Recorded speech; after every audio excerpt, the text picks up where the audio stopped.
Welcome to Anti-Terror Channel. Be kind and friendly.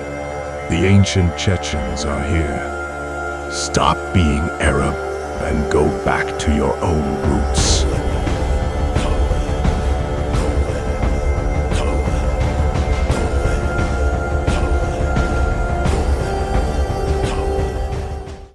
Он шмякнулся. Marshall düşünce autot ja schwahošarného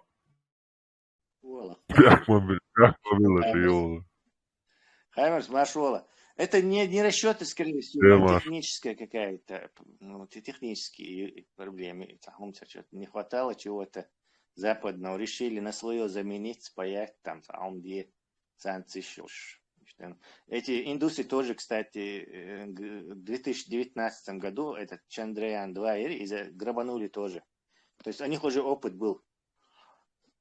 Ну, физик не сядшен, он попал в Хольшин царь. То хорошо, 70-е годы, пока не попали в Луну, долго, этим занимались. Вся эта теория гравитации, она очень натянутая.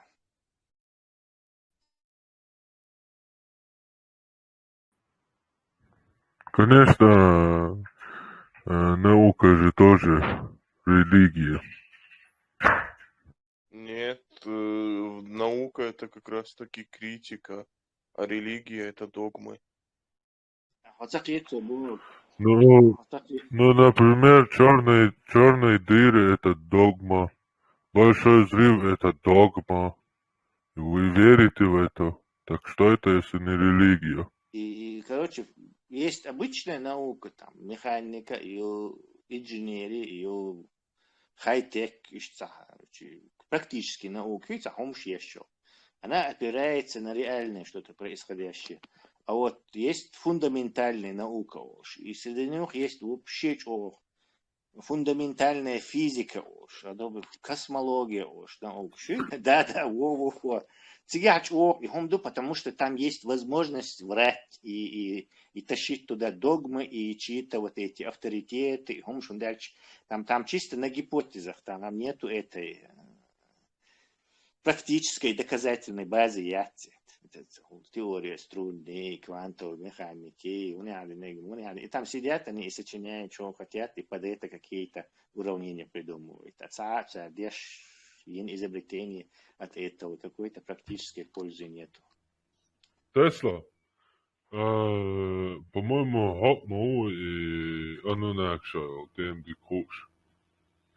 Давай отдельно дуть статим молчала лет.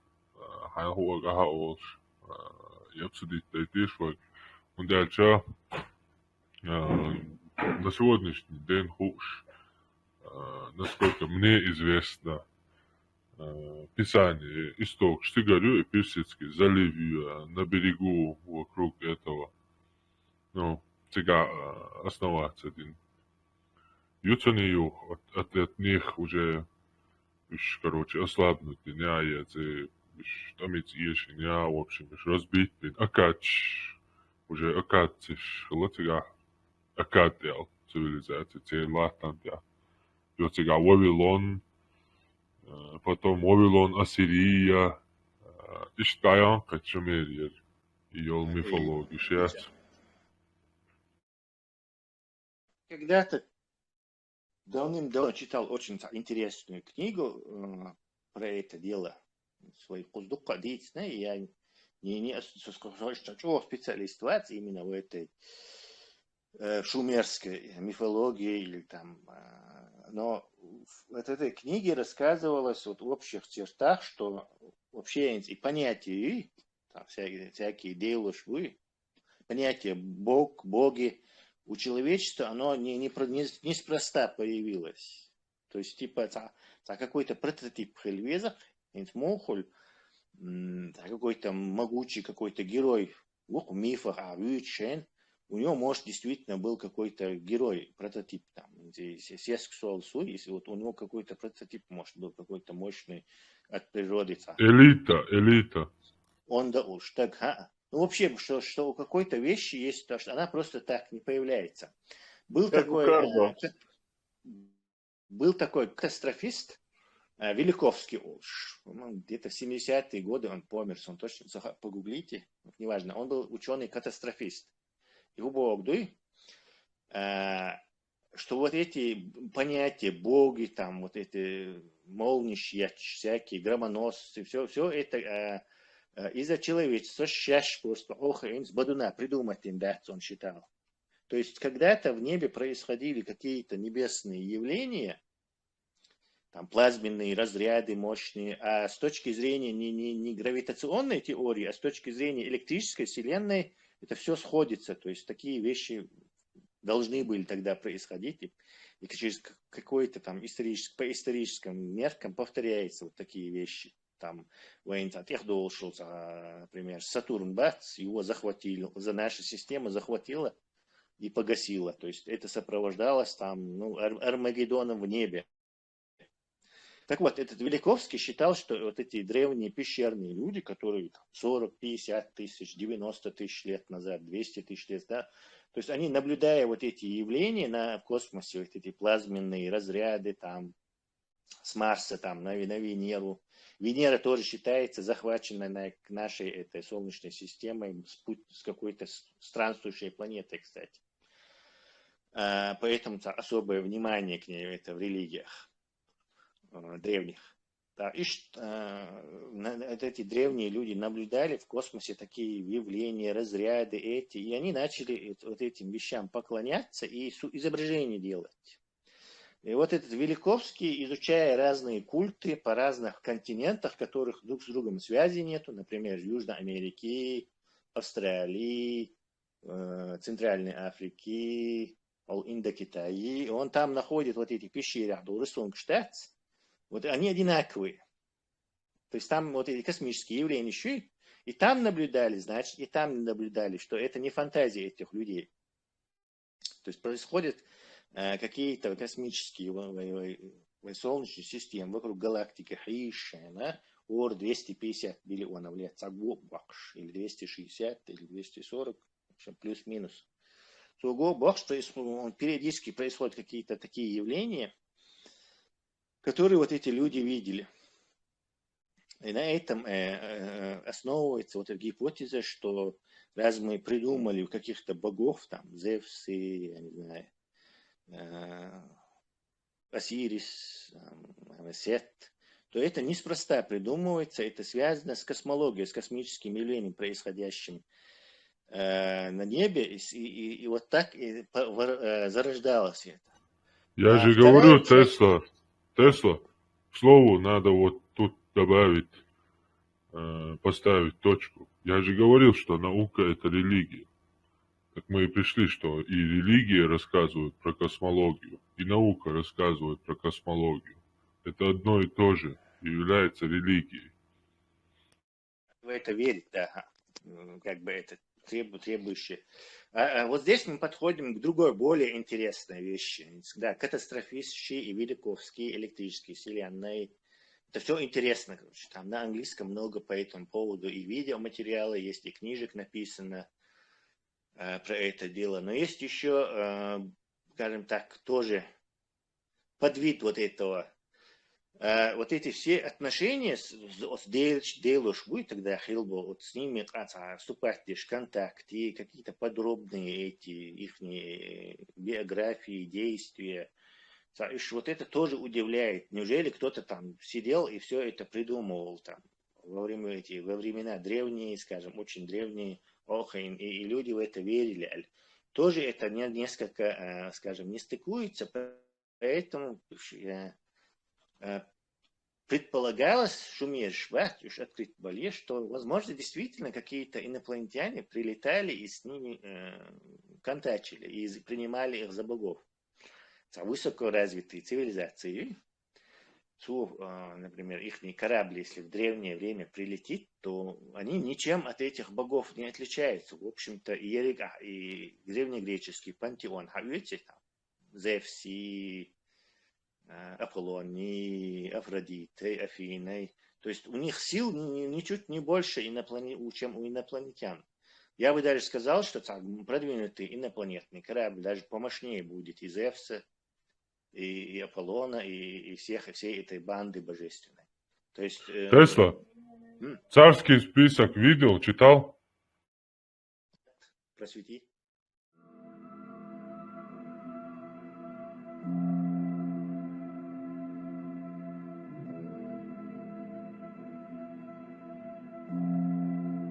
Оба первоверховных апостола в полном согласии между собой говорят ясно и определенно.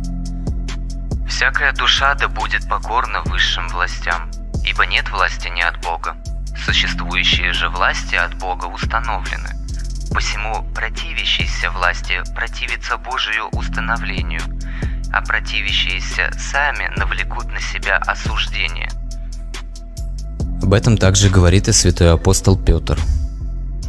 «Итак, будьте покорны всякому человеческому начальству, для Господа, царю ли, как верховной власти, правителям ли, как от него посылаемым». Энума Элиш – эпос древнего Вавилона, переписанный и переделанный под себя у шумеров, практически слово в слово, как в христианской Библии и Торе, описывает сотворение мира.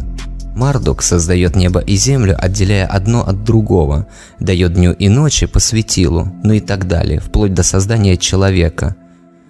Кстати, в последующем, когда я буду говорить о христианской Библии, я буду иметь в виду и Тору, потому что это практически одно и то же. Эпос дошел до нас не в идеальном и даже не хорошем состоянии, спустя-то 5000 лет. Поэтому фрагмент, где бравый творит растения и животных, имеет пробел в виде гигантской трещины, а то совсем было бы один в один.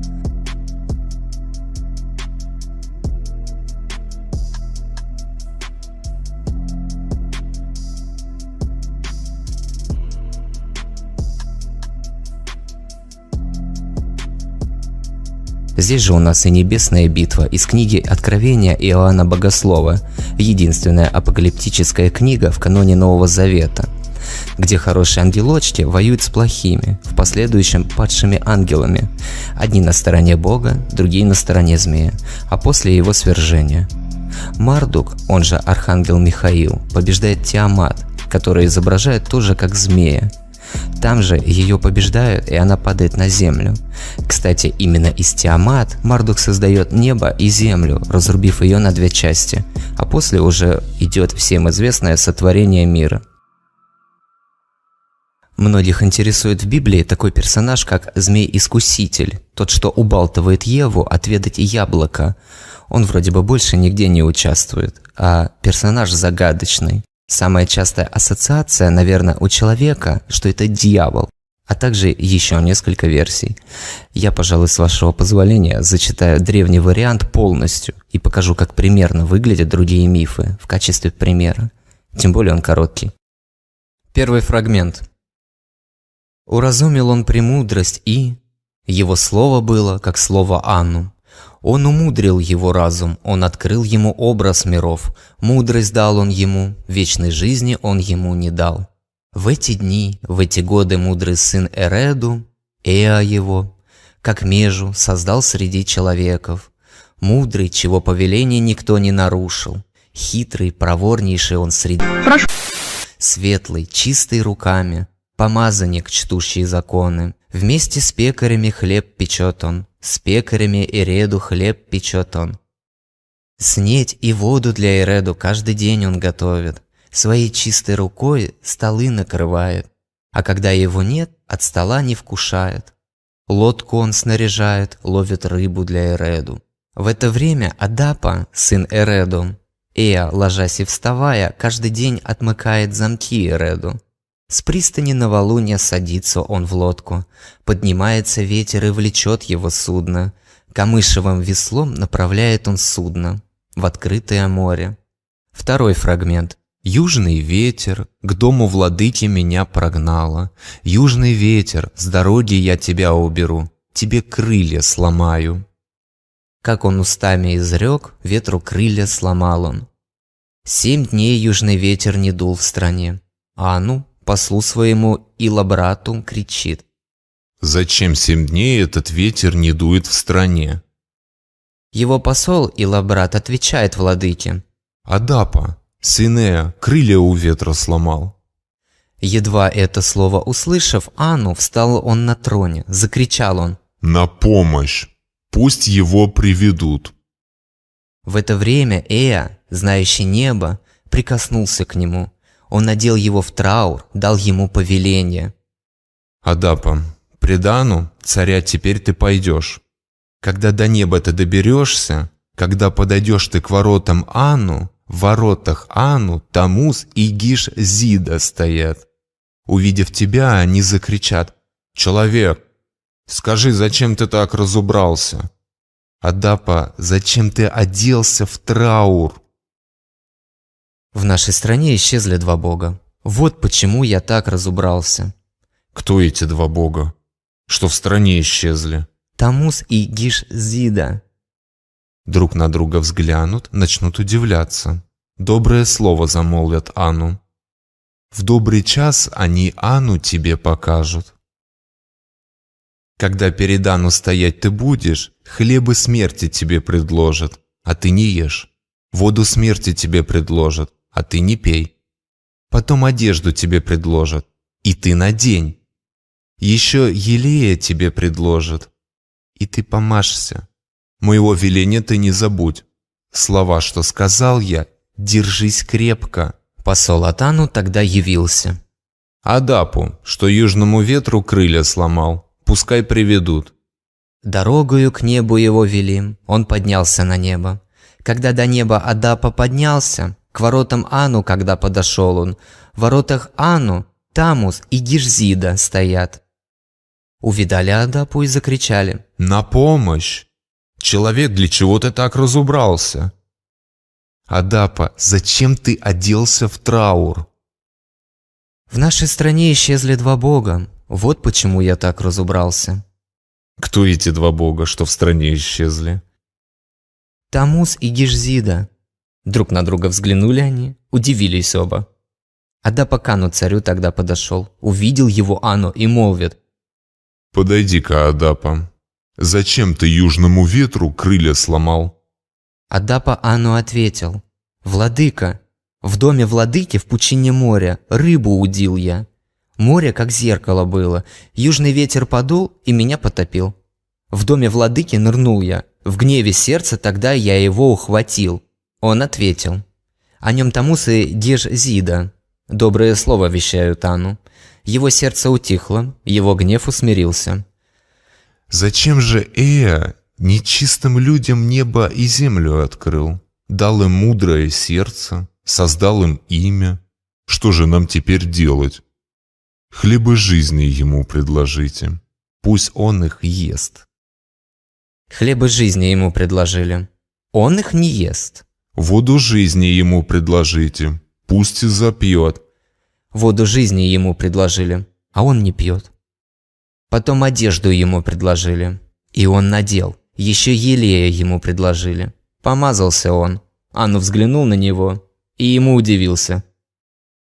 Что ж, Адапа, зачем ты не поел и не испил? Теперь ты не будешь жить. Теперь человеки не вечны. Владыка мне сказал, ты не ешь и не пьешь. Возьмите его, отведите обратно на землю. Третий фрагмент. Спи. Он ему говорит, а тот поглядел. Сиди.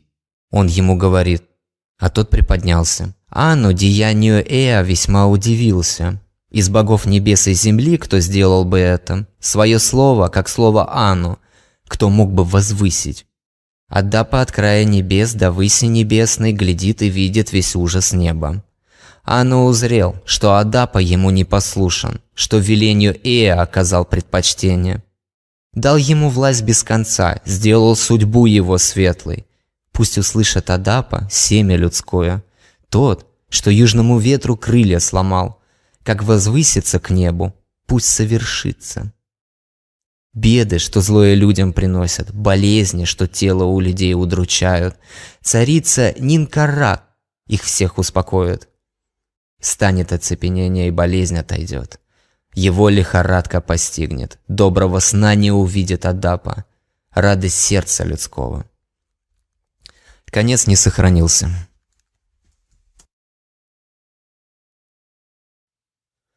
Миф об Адапе обнаружен среди документов Тель-эль-Амарны, шумеро-аккадская мифология.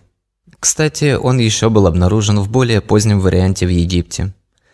Никому ничего не напоминает? Адам, Адапа, оба сыны Божьи. Обоим Бог запрещает есть. В Библии плоды дерева познания добра и зла. А во втором варианте, существовавшем за тысячелетия до Библии, Бог запрещает есть хлеба жизни и пить воду жизни. В Библии Бог поселил Адама в Эдеме, а во втором случае в Эреду. В Библии змей говорит «съешь, и будете как боги». Причем в Библии же он говорит «боги», а не Бог. Адапе бог Эа говорит «не ешь», а второй бог Ану говорит «съешь». Змей – это другой бог, и здесь так же, как и змею, Адапа говорит богу Ану: «Эа, владыка, сказал мне, ты не ешь и не пьешь». В обоих случаях Бог людей делает смертными.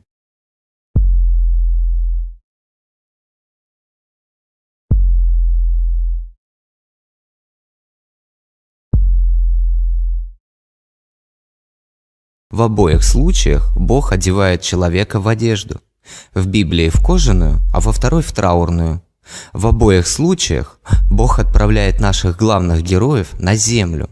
И в обоих случаях это одна и та же история. Разница лишь в том, что Адам ест, а Адапа не ест, но результат у них у обоих один и тот же. В то время как здесь явная связь, то Еву они, скорее всего, взяли из мифа Энки и Нинхурсак, где первый объедается запретными растениями, в результате чего заболевает, и вторая из его ребра создает женщину по имени Нинти, тем самым снимая его недуг. И это далеко не самые явные и яркие примеры, они будут позже. Вы никогда не задумывались, почему именно они Богом избранный народ? Как они разговаривали с Богом, воображая его горящим кустом, как напрямую или таинственные явления во снах. Их язык считается самым уникальным и священным. Он всегда был в письменном виде, а как разговорный его аж возрождали. Их корни невозможно проследить и понять, откуда они и когда вообще появились. Даже самые старые варианты Библии не старше около 1000 лет до нашей эры. А тут первые цивилизации в период плавающих 2000-2500 лет до нашей эры, то есть 5000 лет назад. При этом на этих же экземплярах указано, что это компиляции. И уходят они в глубокую древность. Избранный народ? А вы серьезно? Моисею сам Бог передал заповеди. Только это не что иное, как плагиат законов Хаммурапи. Урук-1, Ригведа, первые ее части, зороастризм. Все это предшествует той же Хаммурапи. Все это снова те же методы копирования, подражания и подлог с переделом под себя, чтобы выдавать себя под видом избранных. Все та же схема, цари и жрецы у власти. Ничего не напоминает. В середине 19 века были произведены крупные археологические раскопки Месопотамии, так как по библейской версии именно там жил Авраам. Они многое там нашли, множество подтверждений и всего остального. Но особенное внимание привлекли глиняные таблички с шумеро-аккадско-вавилонской мифологией, особенно после их перевода. Оказывается, все практически полностью копируют современные религии, а также богоизбранность, что таковой тоже, как выяснилось, не является. И это то, из чего удалось обнаружить. Многие таблички были разрушены, некоторым удалось более-менее сохраниться, а также обнаружить их вариации, что позволяет объединять недостающие фрагменты. Да они просто знали, где копнуть, чтобы принести мировую сенсацию и закрепить статус своих жрецов, пророков, царей и свою богоизбранность. И они ее принесли, как понимаете, но вместе с тем и не очень выгодные для себя данные. Сначала при сортировке табличек на одном из обломков попадутся строчки. К горе Низир причалил корабль. Гора Низир задержала корабль и не давала ему качаться. Когда наступил 7-й день, я выпустил голубя. Голубь полетел и вернулся. Он не нашел себе места, и потому вернулся. Они попадутся на глаза ассириологу Джорджу Смиту, сотрудник Лондонского британского музея. Начнутся поиски других фрагментов этой таблички, которые найти не удастся.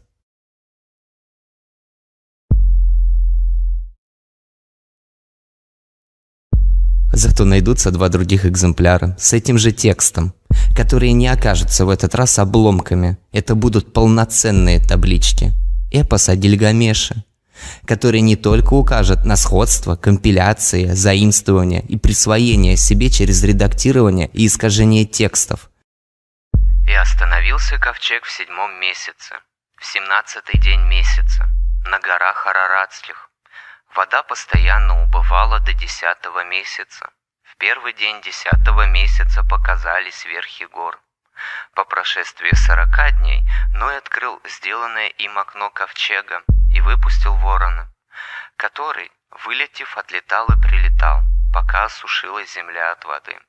Потом выпустил от себя голубя, чтобы видеть, сошла ли вода с лица земли. Но голубь не нашел места покоя для ног своих и возвратился к нему в ковчег, ибо вода была еще на поверхности всей земли. И он простер руку свою и взял его и принял к себе в ковчег. И помедлил еще 7 дней других, и опять выпустил голубя из ковчега. Голубь возвратился к нему в вечернее время, и вот, свежий масленичный лист во рту у него. И Ной узнал, что вода сошла с земли.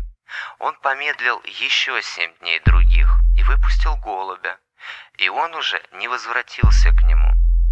Библия. Ветхий Завет. Стал высматривать берег в открытом море. В 12 поприщах поднялся остров. У горы Ницир корабль остановился. Гора Ницир корабль удержала, не дает качаться. 1 день, 2 дня гора Ницир держит корабль, не дает качаться. 3 дня, 4 дня гора Ницир держит корабль, не дает качаться. 5 и 6 гора Ницир держит корабль, не дает качаться. При наступлении дня 7-го вынес голубя, и отпустил я. Отправившись, голубь назад вернулся. Места себе не нашел. Прилетел обратно. Вынес ласточку, и отпустил я. Отправившись, ласточка назад вернулась. Места не нашла.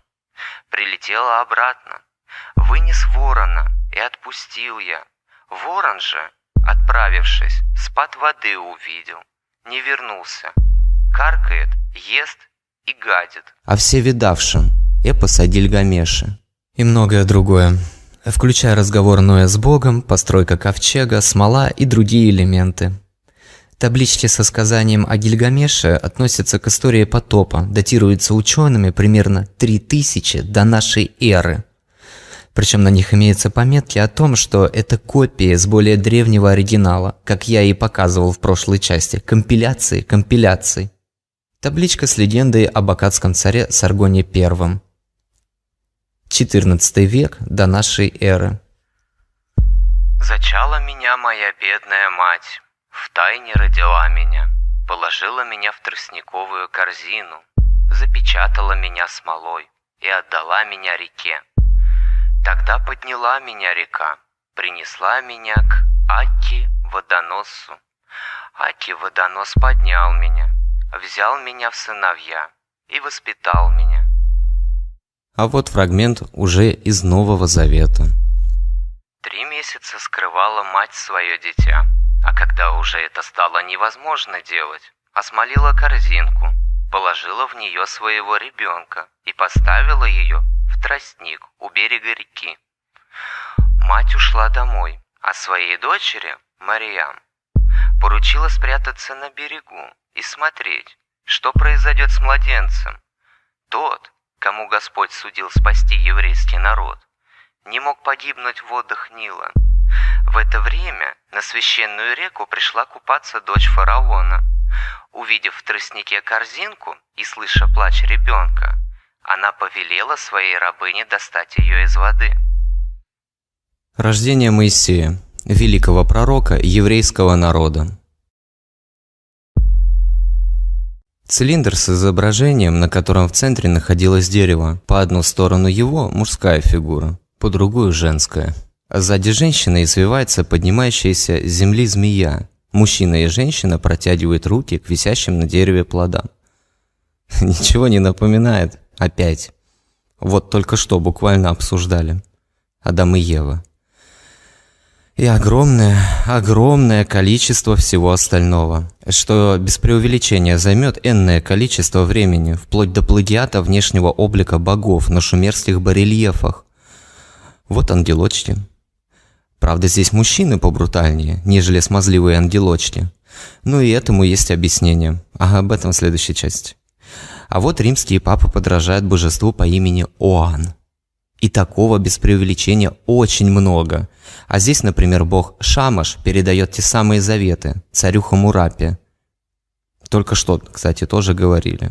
Даже сюжеты являются плагиатом, то есть передача из рук в руки. В конце 3-го тысячелетия до нашей эры, в новошумерскую эпоху, 2111-2003 года до нашей эры, или в начале эпохи Исина Ларсы, 2003-1792 года, был создан манускрипт «Царский список». Согласно записям списка, 8 правителей царствовали до Великого потопа и после потопа. Различные города-государства с их царскими династиями временно брали верх и устанавливали свое господство над другими. Допотопные цари в совокупности правили 241 тысячу лет.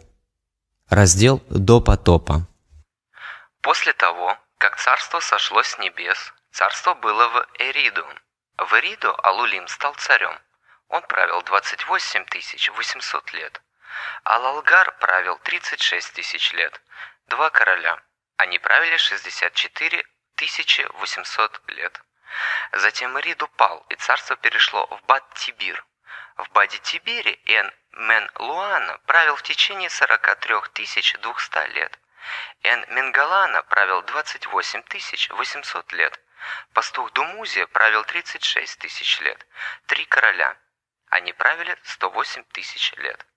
Затем Бад-Тибир пал, и царство перешло в Ларак. В Лараке Эн-Сипад-Зидана правил 28 800 лет. 1 король. Он правил 28 800 лет. Затем пал Ларак, и царство перешло в Сипар. В Сипаре Эн-Мендурана стал царем. Он правил 21 тысячу лет. 1 король. Он правил 21 тысячу лет. Затем Сипар пал, и царство перешло в Шурупак. В Шурупаке Убар-Туту стал царем. Он правил 18 600 лет. 1 король, он правил 18 600 лет. В 5 городах 8 королей. Они правили 241 200 лет. Затем нахлынул потоп. Конечно, они сплагиатели и это. Книга Бытие, 5 глава, приводит список потомков Адама и Евы по линии их сына Сифа, где точно так же перечисляются патриархи, жившие фантастически долго, которых тоже 8, и чье существование точно так же завершается потопом, после которого точно так же продолжительность жизни снижается в 10 раз, что отражается на послепотопных царях и сроках их правления.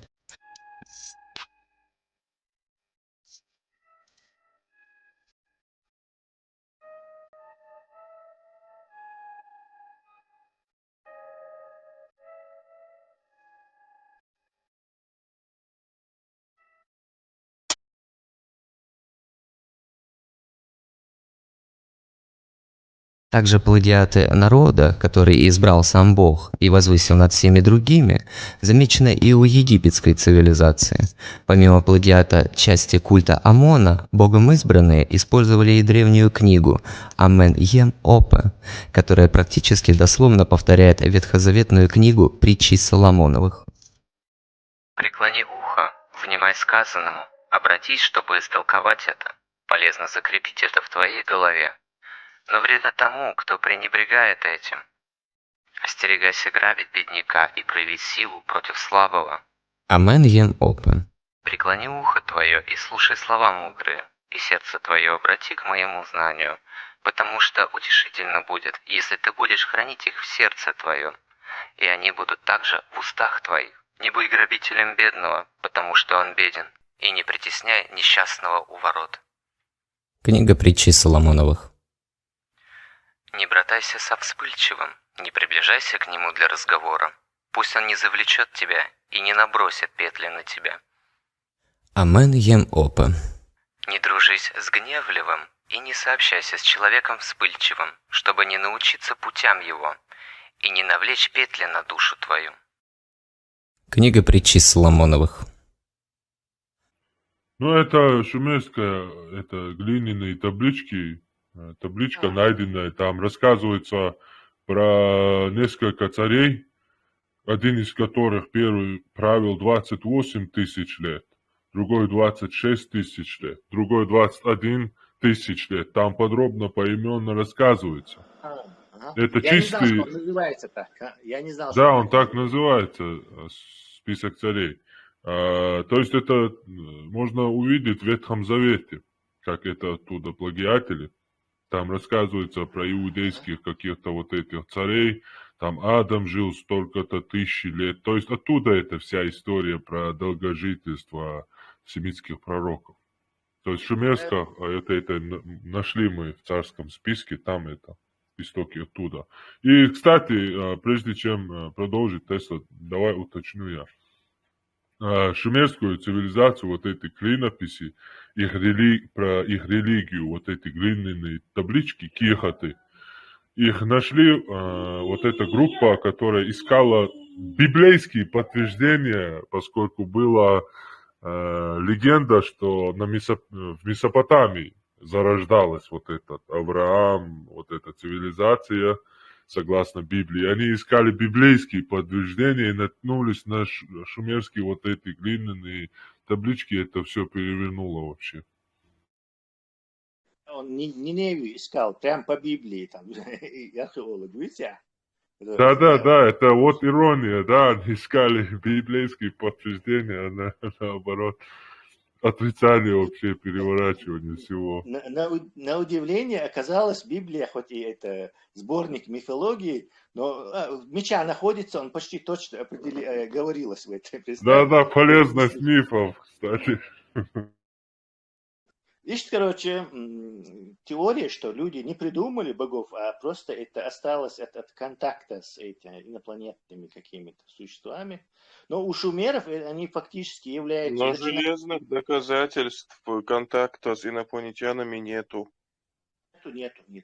Камель, да, мы тут не ахлю сунна, чтобы железные доказательства иметь. Это чистейшая, скажем так, гипотетическая гимнастика ума у нас. Но у нас есть множество косвенных свидетельств каких-то странностей, и мы пытаемся на них найти ответ. И вот...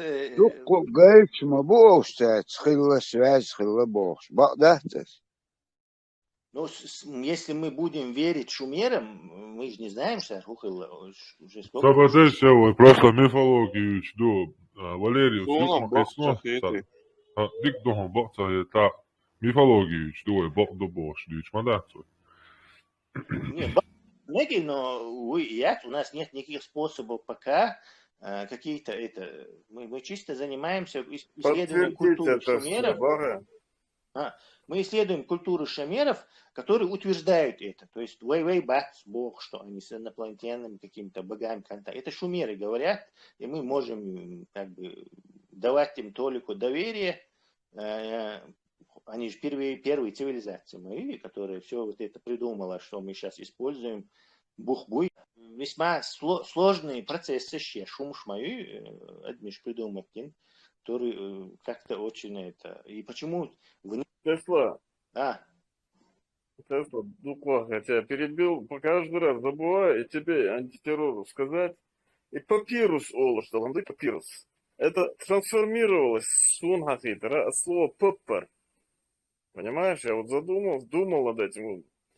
И все-таки это больше подходит, это папирус дождь, от слова паппер. Оно просто трансформировалось под чужой язык. А само коренное слово там паппер. Давайте я объясню про папирус. Папирус, скорее всего, либо латинизированное, либо греческое название. Пирамида Хеопса. Хеопс, это греческое название или римское. А по-египетски его звали Хуфу. Так, папирус, да, это тоже по-египетски, скорее всего, как-то по-другому звучал. Но поскольку этрускши, римлянши, гейнер, гергер, вот именно с этой цивилизацией, и хуритский, и шумерский, то твоя теория, что папир бог, и поппар цаду бог, она вполне имеет право вместо ламанху. Корсар. Папир, да, папира, пейпер, паппар. Очень даже сходит. Вполне может быть, что шумеров и хуритов глина называлась паппар. Берег может расшифровать. Но папирус же не глиняный, папирус не из глины, это бумага. Да, она из тростниковой бумаги. Но дело, что это тоже не книга бумажная, ноутбук. Тоже не бумажная книга, но она все-таки трансформировалась. Египтяне же после появились шумеров, и они у шумеров, даже у вавилонцев переняли много что. То есть они могли у них перенять вот это царь уже апгрейд хилацер, папаркавязушса хилацер, уже папирусах, тростниках ешь, но называли глиняным. Поппар ингушский дважды поппар. Даже древнеегипетский дуашлов, то мота коптский бу папурус душон папурус да коптский мота древнеегипетский мота из папирус вошен встречи папурус. Поппар было все-таки на чем пишут, скорее всего. Первый материал, на котором писали, нам пришел все-таки это в шумерской цивилизации появилось. Они оставили свои знания, свои труды поппарты. А там могли трансформировать за 1000 лет, кто его знает, как и ус могли добавить, и ис, и ах, и ох. Так, давайте продолжим. Итак, шумерша, которые много чего напридумали, утверждают, что зачинателями их цивилизации, кто их научил, и вообще Амабагар, список царей, позднее и в Библии взяли из него вот этих долгожителей, утверждает, что это были какие-то небесные люди, то есть боги, спустившие с планеты. Гуэртир, название этой планеты. Анунахи, великие боги, дети Ану и Энлиля. Нибиру, планета приближается, и с него сходят боги, которые часть остается на орбите, остальные внизу начинают с людьми. Вообще-то они занимаются добычей золотой пыли, и поскольку им нужны какие-то, не знаю, рабы искусственные, чтобы помогали это делать, видимо, очень плохо двигалась, команда корабля вряд ли могла справиться, организовать промышленных масштабов разработку, и они, говорят, взяли какое-то местное обезьяноподобное существо, проапгрейдили его в своем биореакторе. То есть я рассказываю эту научно-фантастическую версию. У них там, конечно, по древним понятиям я зенюцар. И проапгрейдили этого чувака, и появился современный человек. Кстати, они же, по-моему, его и Адам называют. Хаймерс, напомню. Адап. Они называют Адап, а уже семиты, акадцы там уже превратилось в Адама. То есть Адам Динакцар первый, а не... Человек нес свое бремя, чистоту жилищ блюли люди. Сын отцу своему был опорой. Загрубели руки от тяжелой работы, киркой и лопатой строили храмы, сооружали большие каналы, для пищи людской пропитание Божье. Не прошло и 12 сотен лет, страна разрослась, расплодились люди, как дикий бык ревут земли. Бог встревожен громким шумом, Энлиль слышит людской гомон, богам великим молвит слово. Шум человека меня донимает, спать невозможно в таком гамме. Прикажем, пусть чума нагрянет, Пускай Канамтар уменьшит их гомон. Подобно буре по ним пройдутся мор, болезни, чума и язва. Они приказали. Чума напала. Владыка Намтар уменьшил их гомон. Подобно буре по ним гуляют мор, болезни, чума и язва. Не прошло и 12 сотен лет. Страна разрослась. Расплодились люди. Как дикий бык рвут земли. Бог встревожен громким шумом. Энлиль слышит людской гомон. Богам великим молвит слово. Людей меньше не стало, их стало только больше. Гомон их меня беспокоит, спать невозможно в таком гамме. Отнимем-ка у людей пропитание, засушим травы, обречем на голод. Адат наверху пусть запрет свои ливни. Внизу перекройте подземные воды, а орошенье из бездны да не проникнет. По наступлению первого года от голода тяжко они страдали. По наступлению второго года тяжко страдали они от жажды. По наступлению третьего года черты людей исказил голод. По наступлению четвертого года короткими стали их длинные ноги, узкими стали их широкие плечи. Вдоль улиц брели они, согнувшись. По наступлению пятого года дочь караулила мать в воротах, но мать не открыла дочери двери. Следила дочь за весами матери, следила мать за весами дочери.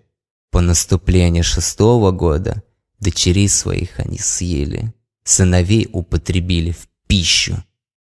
Семьи истребляли друг друга, их лица покрылись солодом смерти. Людям недоставало жизни, а он, мудрейший Атрахасис, к владыке Эа склонял он разум. Он говорил со своим Богом, и Бог давал ему наставления.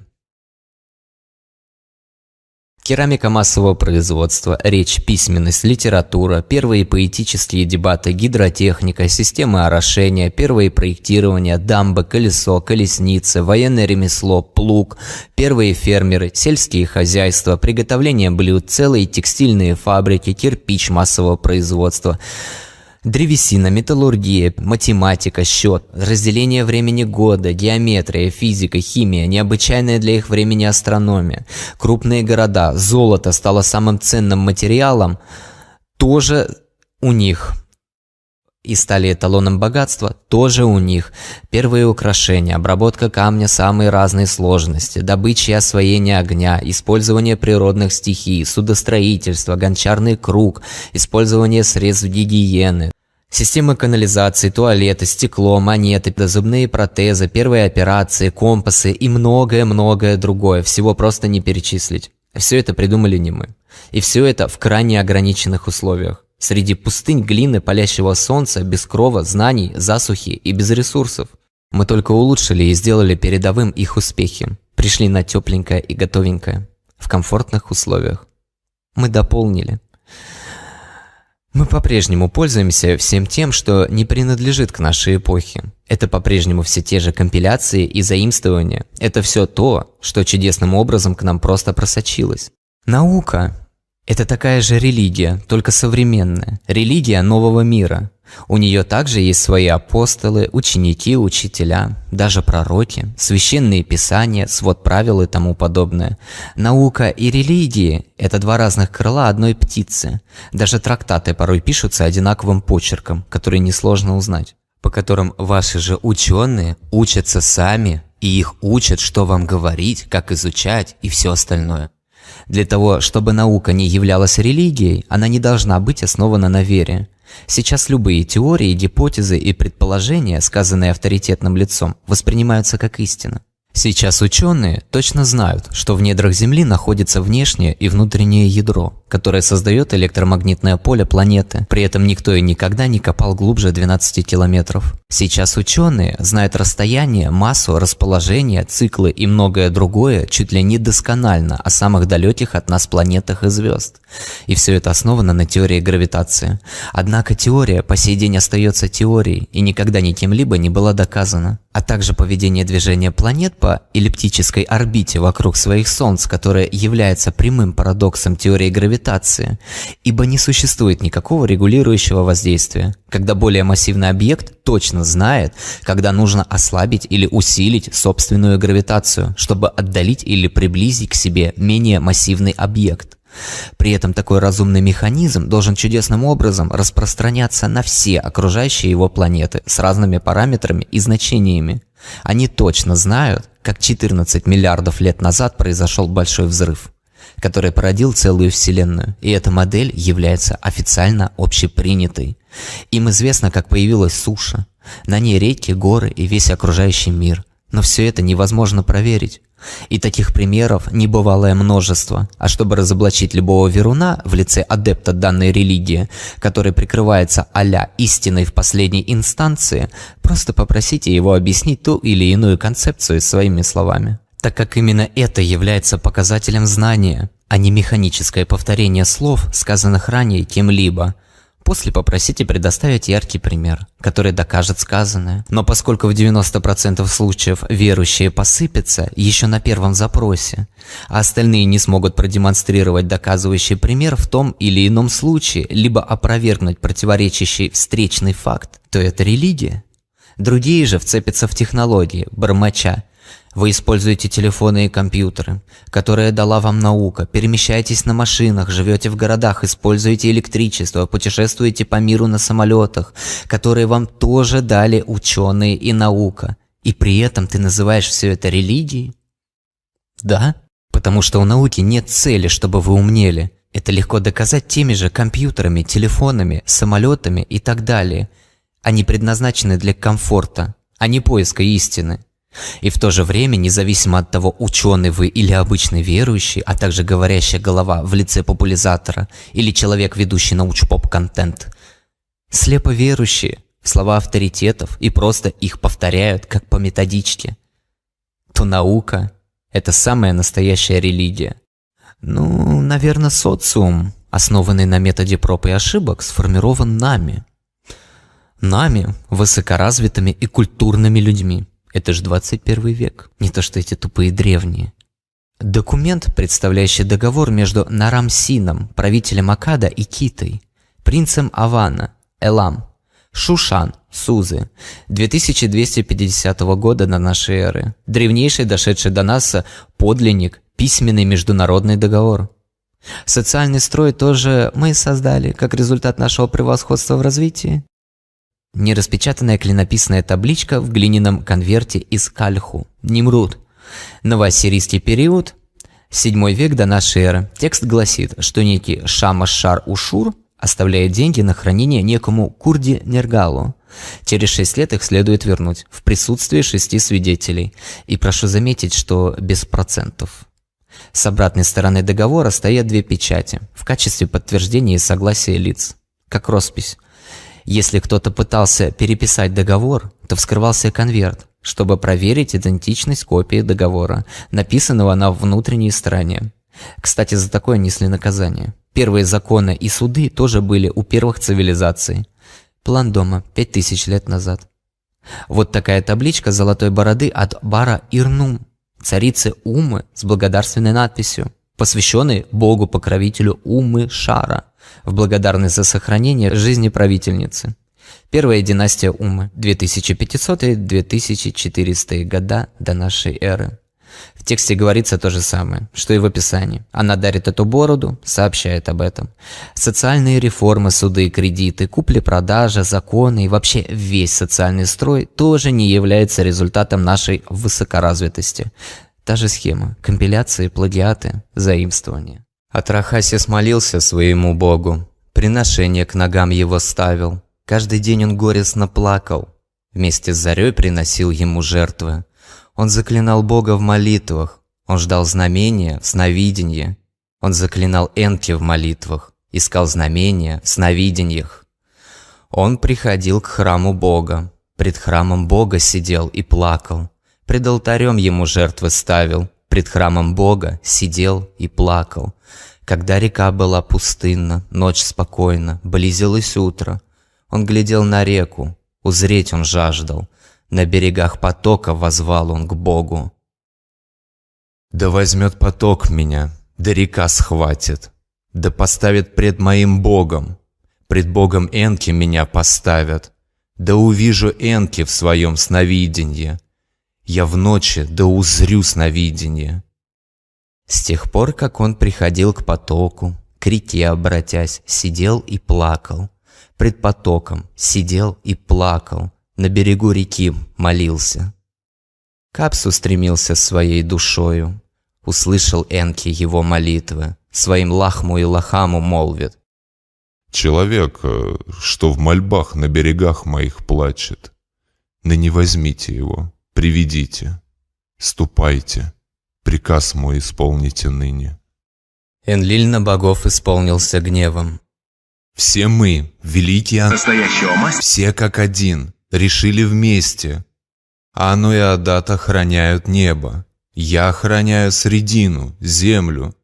Куда бы ни отправился Энки, облегчает он бремя, дает послабление. Он допустил изобилие людское, дал им дышать на земле под солнцем». Энлиль открыл свои уста, говорит своему советнику Нуску: «Ко мне да будут призваны боги, пусть все, как один, предо мною предстанут». Всех богов к нему призвали. Так им сказал воитель Энлиль. «Все мы, великие, все как один, решили вместе. Ану и Адат охраняют небо. Я охраняю средину, землю.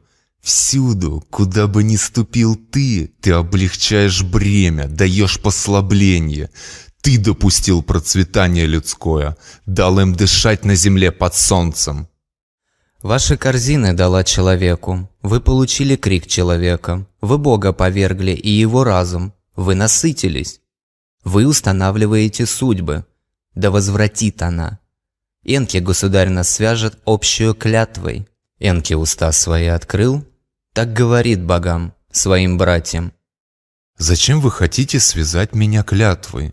Положу ли я руку на своих человеков? Потоп, что вы мне повелели? Что такое? Мне неизвестно. Можно ли давать рождение потопу? Воистину это дело Энлиля». Собрание всех великих богов, не послушав на злое дело, решилось. Боги решились на гибель мира. Злое дело уготовил людям Энлиль. Так сказал пред всем собранием: «Принесем вместе о потопе клятву». Ану первый пред ним поклялся. Энлиль поклялся, с ним и сыны его. Ану услышал голос потопа. Шум потопа дрожать врагов заставил.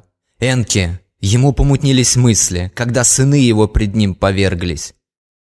Нинту, величайшая из владычиц, тряслись в лихорадке ее губы. Те великие боги сидели, мучимые гладом и жаждой. Глядя на них, рыдала богиня, повитуха богов, мудрая маме.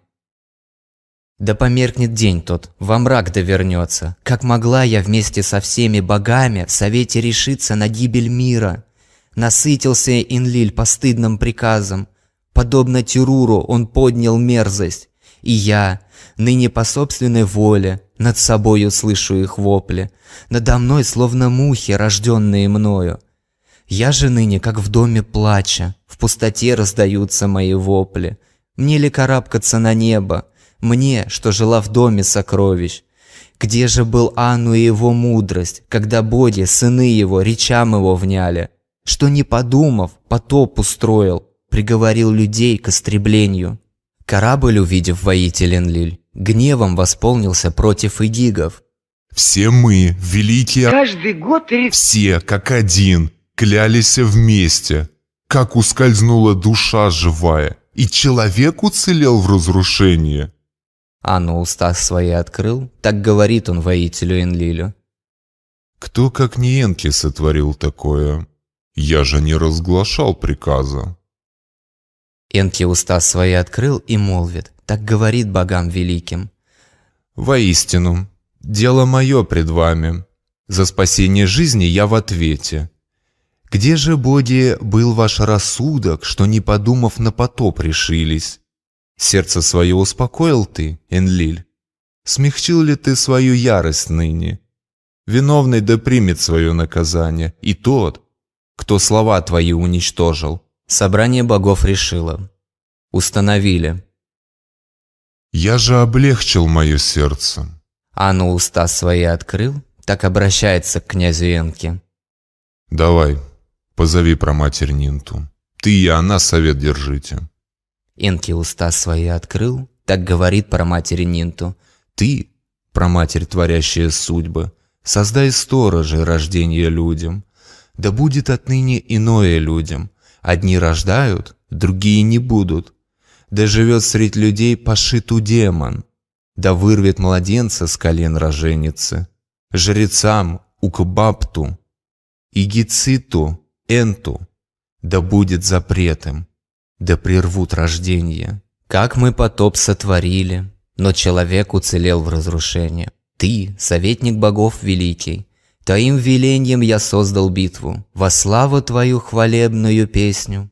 Да услышат и гиги, да хранят твою славу. Я же воспел о потопе людям. Слушай. Миф об Атрахасисе, он же известный нам как миф о потопе, написанный 3-4 тысячи лет назад. Здесь же миф о сотворении человека и знаменитое на фоне нынешних событий предсказание апокалипсиса Иоанна Богослова. Компиляция, заимствование, переписывание и подлог, чтобы выдать всю нынешнюю власть, как говорится, от Бога. Хаймерс, какой шок был в 19 веке, на стыке 19 и 20 века, когда все это расшифровали и увидели, как бессовестно иудеи древние стыбзили эту историю у вавилонцев, которые стащили эту историю, у ассирийцев, которые стащили эту историю у шумеров.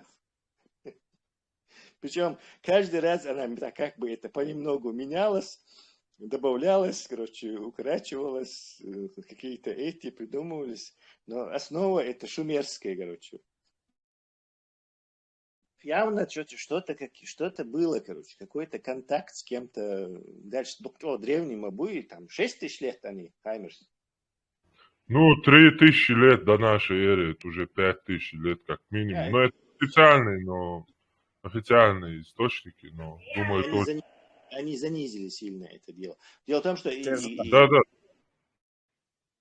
Да, они не надеялись на это.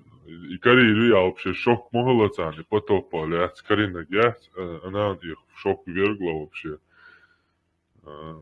И потопа по их религии Энлилю устроить. После Шумер уже Ану, верховенство Ану было уже оспорено. То есть Де-Эл. Да, Элуай, будете, да, отец богов. То есть элита, у нас-то это элита, но они это как-то после всего уже меняться до Дуодельч, они их назвали богами, но у Шумер они не обязательно боги. Египет плагиатью, плагиатью, то есть в чистом виде, если мы хотим, чистый изначальный вид езевань, чисто держаться Шумер. Антитеррор. Действительно, на этом надо сконцентрироваться. Он дальше. Истоки всех вот этих ближневосточных религиозных мифов это Шумер-юг. Вот это уже не 100% уже знаем, что все это оттуда. А вот откуда шумеры взяли, вот это интересно. Он дальше слишком югцер. Они пришли прямо к Тесла, и самое интересное, где эта цивилизация зарождается. Это самое интересное, как будто какой-то корабль, не знаю, приплыл возле берега, из берега вообще вся мировая, это начинается, вот Шумерский, Персидский залив, берег этого.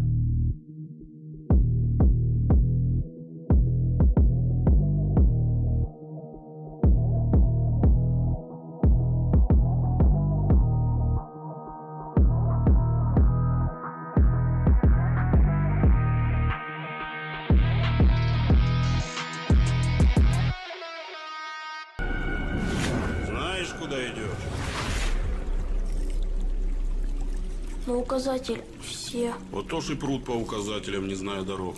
Не задумываясь, кто поставил указатели, зачем поставил и куда они приведут. Но повсюду растали легионы пастухов. Конспирологи, эзотерики, маги и целители, аналитики и политологи.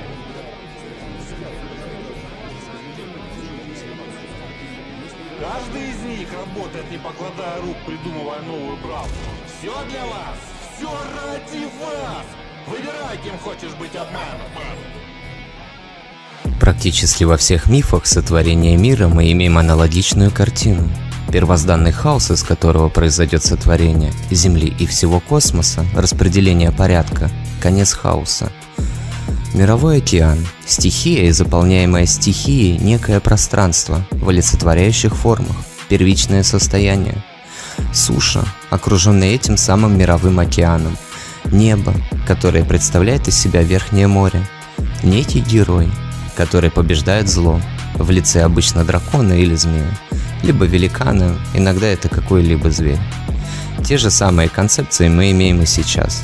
Вся Вселенная появилась из ничего, пустоты и бездны среди темной материи. А после большой взрыв начинает устанавливать порядки хаоса. Обозримая Вселенная также изображается в виде яйца учеными, либо пузырей.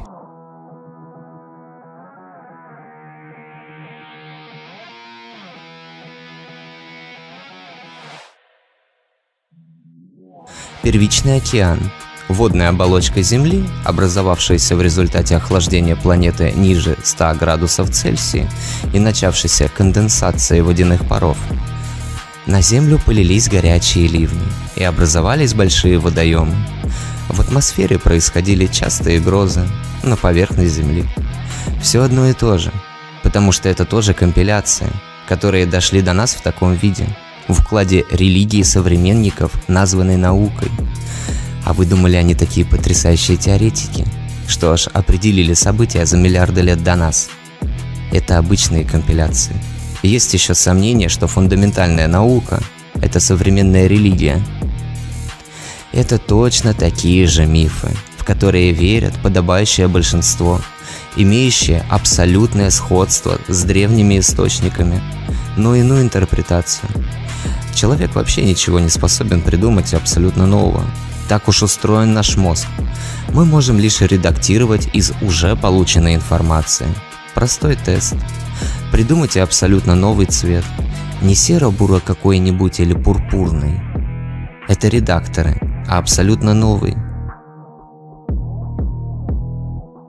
Мы будем следовать по той же тропинке, рассматривая всю ту же компиляцию нововавилонской эпохи, на которой указано, что это компиляция, переписанная с более древнего источника, уходящая в тысячелетия, и восстановим те самые события, а также учитывая все остальные сказания, разбросанные по всему миру. Сказание было сложено, вероятно, в эпоху второй династии Иссина, 7 век до нашей эры, с целью обоснования верховенства Мардука в Вавилонском пантеоне, для чего были переработаны шумерские истории.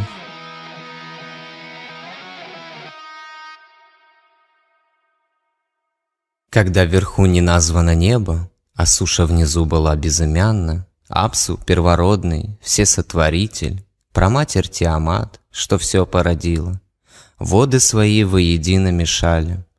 Тростниковых загонов тогда еще не было, когда из богов никого еще не было, ничто не названо, судьбой не отмечено.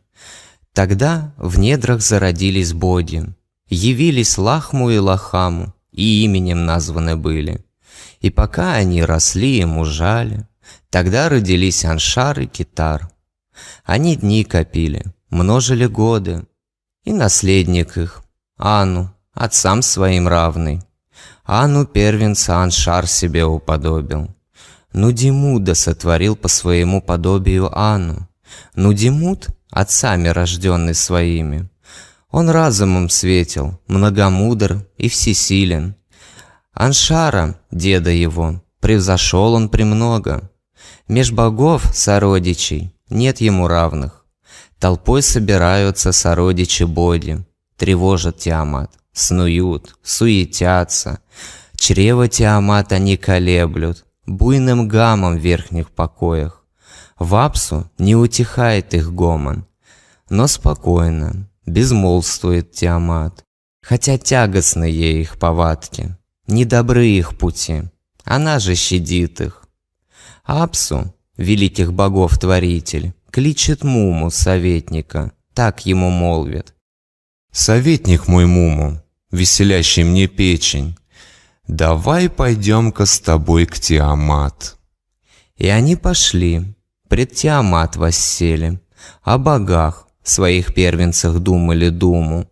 Апсу уста свои открыл, кричит раздраженно, обратясь к Тиамат: «Мне отвратны их повадки, мне днем нет отдыха, покоя ночью, их погублю я, дела их разрушу.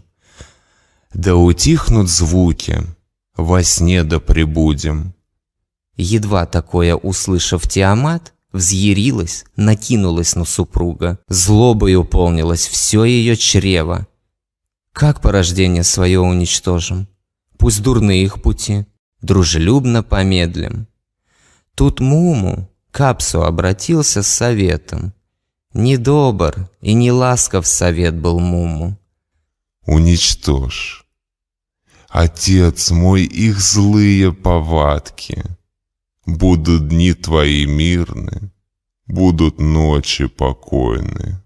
Апсу то слышит, светлеет ликом, ибо злое он первенцем своим замыслил. Сначала разберемся со словом «апсу». Поскольку это компиляция, то вавилонцы просто внедряют его в текст под разными значениями. Это подтверждается тем, что «апсу» имеет множество значений у его истоков, шумеров. Область подземных вод, бездна, глубина, щель, место обитания подземных вод бога Энки, он же Нудимут и Эя. Храм Энки в городе Эреду, место добычи глины и асфальта. Вы позже наглядно и показательно поймете, что все эти определения слова «апсу» имеют прямое и фактическое значение, исходя из текста. Вавилонцы и ассирийцы, то есть поздние версии интерпретации слова. Космический океан, подземный мир, бассейн с освященной водой в храме. И только в вавилонской версии Инума Элиш Апсу преподносится как личность. Конечно же, потому что это компиляция компиляций. Все просто. Вавилон заменил имя Бога, первоотца, что породил их всех, из оригинального текста на слово «апсу». Именно поэтому мы не встречаем в шумерских словах его аналог и не видим знака Дингир – Бог, который при этом есть у Тиамат в аккадских вариантах, и пишется это слово так. Где уже как положено богине, у нее имеется знак Дингир. Инума Элиш также лишает ее этого знака. Они это сделали, потому что у шумер было в обозначении третий вариант – место обитания бога Энки, что и произойдет далее по сюжету. Так внедрилось это слово, поэтому имя Энки заменяется на Нудимут и Эя. Первоначальное значение слова в шумерском языке – карьер, что подтверждает не только одна из его интерпретаций, которая зависит от текста. Как, например, в русском «лук в огороде», «лук – оружие» или из современного «лук – модные шмотки». Но и сами шумерские мифы намекают на это, в которых Апсу располагается ниже земли и подземной бездны, куда не могут проникнуть даже боги. И здесь слово «апсу» заменяется на «абзу». В «абзу» хранились божественные «мэ», чем бы это ни было. Скорее всего, это ресурсы. А также интерпретация слов «щель», «бездна», «глубина», а также сам текст «Инума Элиш» это подтверждает второй строчкой, то есть суша уже есть до сотворения мира, которая находится как раз в этой бездне. Позднее я снова это подтвержу. Поскольку слова «апсу» и «тиамат» двусмысленны, то фраза «воды свои воедино мешали» подразумевает именно секс двух богов, из-за чего, соответственно, у них и появляются дети. Пока они подрастают, у парочки рождаются еще дети. Далее уже появляется следующее поколение богов. первым из которых будет Ану. У него появляется сын, и его называют Энки, который выделяется умом, силой и превосходит деда своего, Аншара. Молодые поколения трудятся в той самой бездне, Апсу, в карьере. Вспоминайте первую часть фильма, где находится та самая суша и тот самый океан, первичные воды. О том, что в совете они порешили, богам своим первенцам они сказали. Услышали боги о том, заметались, после затихли, безмолвно сидели, но разумом мудрый, хитроумный, искусный, всеведущий Эя придумал выход. Он создал образ, завершил и закончил, заклинание святое сотворил премудро, поверил громозвучно, отправил в воды, излилась дремота, сном окружила. Апсу усыпил он сном излиянным, цепенение охватило советника Муму. Эя перевязь снял, сорвал тиару, Апсу сиянием овладел он, Апсу сковал он и предал смерти. Он Муму пленил, на засов его запер, он возвел над Апсу себе чертоги, надсмеялся над Муму, протащил на веревке, как разбил, уничтожил своих супостатов, укрепил над врагами победу Эя, отдых вкусил в потаенном покое. Апсу нарек он покое, кумир не сделал, для брака святого их предназначил. Там с Дамкиной, супругой, возлег Эя в величие, в покое судеб и предначертаний. Бог зачал мудрейшего из мудрых, в Апсу зарожден был Мардук. В светлом Апсу зарожден был Мардук. Эя, родитель, там его создал. Дамкина, мать его, породила. Грудью богини был он вскормлен, мать его питала. Его лик был прекрасен, сверкали взгляды. Изначально властно, царственно подступь. Узрел его Эя, отец-творитель. Весельем и радостью наполнилось сердце. Он воспринял его совершенство, наградил его Божьей силой двойною. Пугает, что их отец решается их убить. Но они не могут ничего сделать и смиряются со своей участью. Но хитрый Энки не собирается принимать такую участь. Он осмеливается на хитрый поступок и, судя по тексту, что-то добавляет в воду, из-за чего древний бог засыпает, и Энки убивает его. Советник Муму тоже не может ничего поделать перед младшим богом, и Энки пленит его, а также унижает перед всеми остальными, тем самым получая статус и верховное положение в Апсу. Нарек покоя в Апсу. Уже не имеется в виду в буквальном смысле в трупе своего прадеда. Это было бы полным бредом.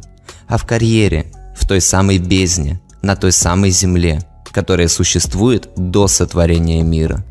Таким образом, избегают смерти, и это будет началом прекращения их каторги. Появляются первые постройки. У Энки появляется храм в его честь, или как в тексте, кумирня. Отсюда в шумерском языке, более древнем, нежели нововавилонский, есть интерпретация слова Апсу как место обитания подземных вод бога Энки. Именно по этой причине туда и внедряется слово Апсу, то есть в Энума Элиш, что только подтверждает мои выводы более древним источником, нежели эта компиляция. Далее снова идет замена текста и новодел тех событий под вавилонский статус – Мардук. Вообще вся поэма Энума Элиш была переделана под вавилонский лад только для того, чтобы у города был свой бог-покровитель, коим станет Мардук, и его возвышение над всем пантеоном богов. Естественно, это вавилонский новодел. Так уж сложилось, что Вавилон станет самым большим и богатым городом. Практически аналог современных крупных городов, если не полноценный аналог.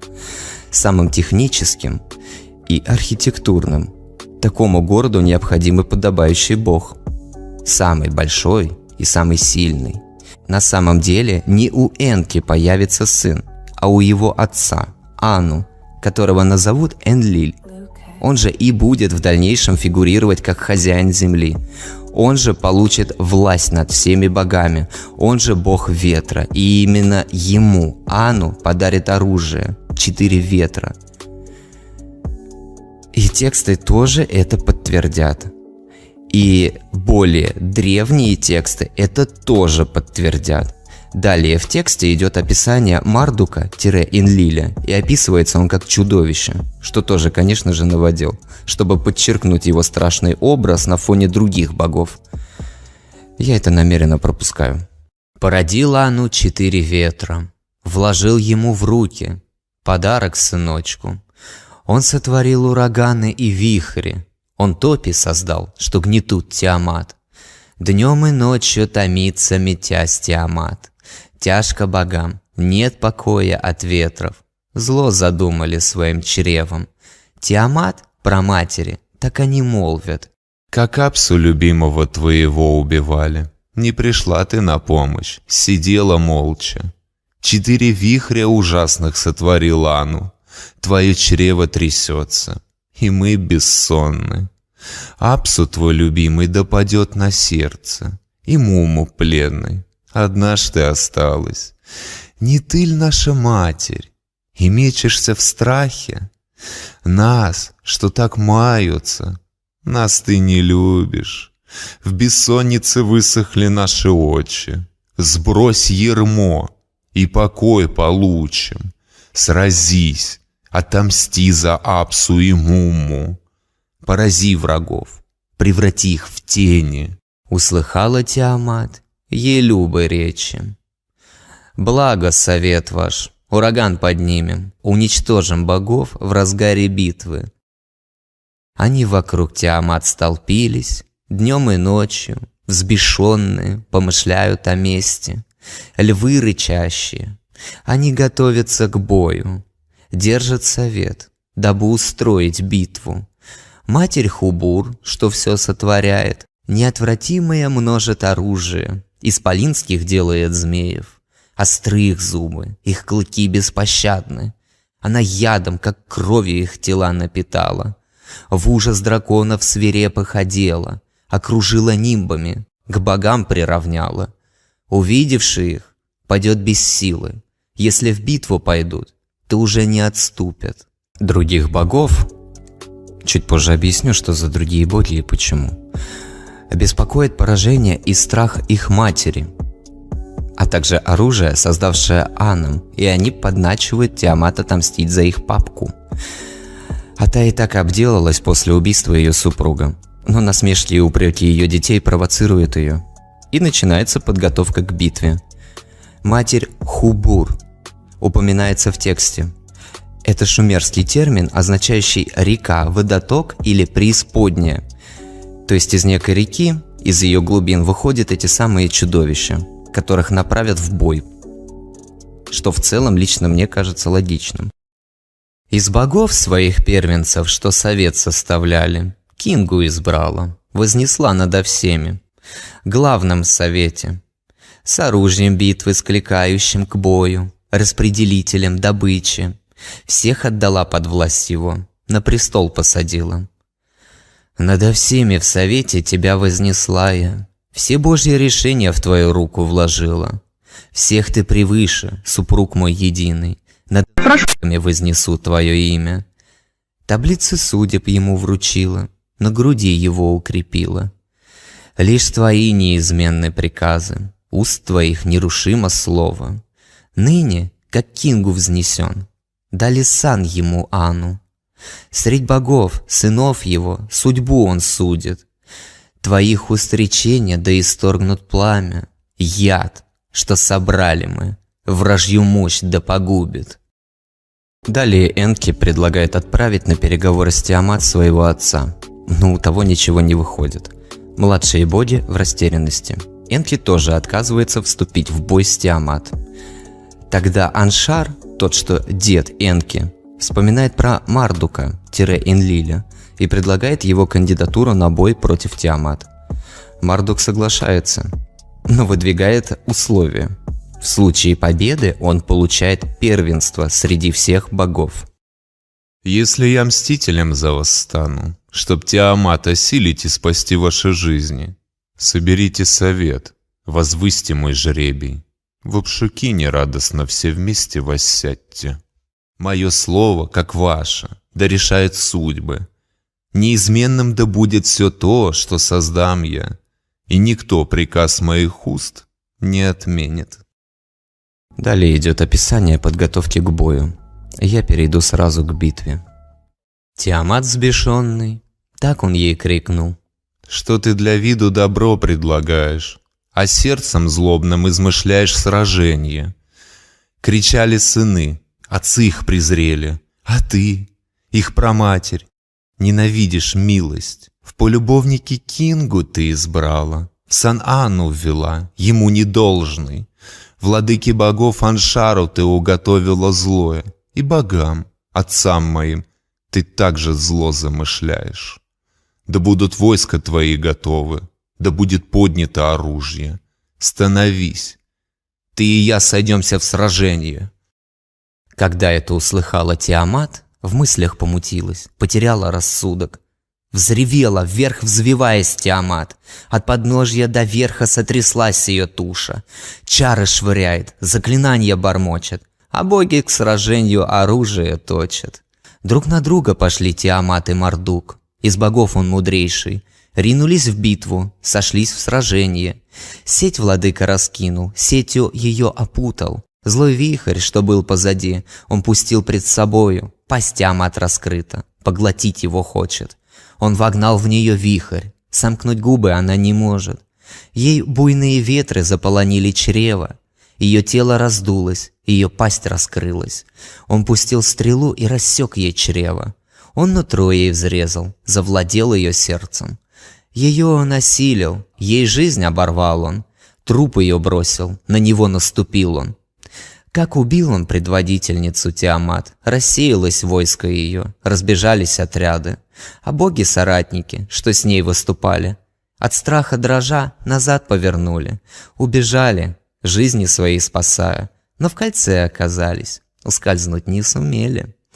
Он в пленных забрал, разбил их оружие, брошены в сеть, очутились в ловушке. По углам забившись, рыдали тяжко. Понесли наказание, в заключение попали. А 11 тех, что грозили страхом, скопище тварей, что шло с ней справа, он бросил в оковы, связал им руки. Все их воинство он растоптал под собою. И Кингу, что был надо всеми главным, он сковал его, демону смерти предал. Он вырвал таблицы судеб, что достались тому не по праву, опечатал печатью, на груди своей спрятал. Как разбил, уничтожил он своих супостатов, как бык растоптал врагов надменных. Укрепил над всеми врагами славу Аншара. Мечты Нудимуда исполнил Мардук храбрейший. Пересек небосвод, обозрел пространство. Подобие Апсу чертог Нудимуда он измыслил. Размеры Апсу измерил владыка. Отражение его Эшшару создал. Эшшару — кумирню, что поставил на небе. Ану, Энлиле и Эя в их созвездиях святилищах устроил стоянки. В конце текста уже упоминается Энлиль.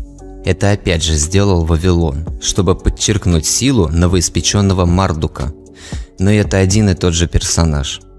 Так получили окончательное превосходство и власть над всеми остальными богами. Как и в других мифах, Титаны убивают гиганта, точно так же, как Энки убивает Апсу. Как и в других мифах, некий герой убивает дракона или змея. Тиамат как раз изображается в виде змеи или дракона. То же самое в каноничных священных трактатах. В Новом Завете христианской Библии книга Откровения описывает войну на небесах между ангелами во главе с архангелом Михаилом против тех, кого возглавляет дракон, отождествляемый с дьяволом или сатаной, который будет побежден и низвергнут в преисподнюю вместе со своими ангелами, что восстают против Бога, которых назовут падшими ангелами. Война Откровения на небесах связана с идеей падших ангелов, и возможные параллели были предложены в еврейской Библии и свитках Мертвого моря. Здесь та же самая ситуация. Занимает окончательное превосходство, убивают дракона и отправляют своих на свое место, работать в карьере. вот вам падение в преисподнюю, в которой сейчас живем и мы. То есть по библейским концепциям мы в аду, в буквальном смысле, так как именно мы в будущем заменим богов. Та же самая бездна и щель, в которой творится первозданный хаос. А после, в нашем случае битвы, все предопределено и все на своих местах, так как все решил исход. Далее происходят следующие события. Был Аану, отец их, вышним владыкой, их советником воитель Энлиль, их управляющим был Нинурта, их надсмотрщиком был Эннуги. Тогда по рукам ударили боги, бросили жребий, поделили уделы. Ану получил во владение небо, власти Энлиля подчинили землю. Засовы вод, врата океана, государю Энки они поручили. На небо свое Ану поднялся, Энки спустился в свои глубины. Они, небесный Париж, тяжкий труд предложили игигам. Так начинается миф об Атрахасисе. Его же я зачитывал первую половину фильма, который старше Энума Элиш на 1100 лет. Первый был написан в 18 веке до нашей эры, а второй в 7 веке до нашей эры. Это подтверждает все то, что я сказал. Энума Элиш – это вавилонский Франкенштейн, который собрали из более древних мифов и переделали под себя, чтобы возвысить новодел Мардука над всем пантеоном, который здесь как раз Энлиль. Мардук также не появится больше нигде и никогда, кроме Энума Элиш, что также подтверждает, что он обычный подлог для возвышения величия Вавилона над остальными городами. А также эти самые 50 его имен тоже новодел, который точно так же имеется, только в вавилонской переделке под свой лад. Перечисление его имен: Адду, Арануна, Ашару, Бел, воин, золотой бык, теленок, Ассалухи, сын, божественное величество, Марукка, Мерадах, Мершакушу, Лугалдимер Анкия, Нари Лугалдимер Анкия, Намтила, Намру, Ашур, Ашаралим, Ашаралим Нуна, Туту, Зи, Акина, Зику, Агаку, Шазу, Зиси, Сухрим, Сухгурим, Захрим, Захгурим, Энбилулу, Эбадун, Гугал, Хегал, Сирсир, Малах, Гил, Гилима, Агилима, Зулум, Мамма, Зулум Уму, Гизнумун Аб, Лугал Аб Дубур, Пагал Гуэна, Лугал Дурма, Думу Дуку, Лугал Дуку, Лугал Шуана, Ируга, Иркингу, Кинма, Зискур, Нибиру, Энкукур. Да, я все это время рассказывал об анунаках, но если бы я сразу бы это сказал бы, это вызвало бы отторжение, однозначно. Потому что сейчас это совершенно не то, что нам преподносит. Если сказать слово «Нибиру», какая будет реакция? Рептилоиды?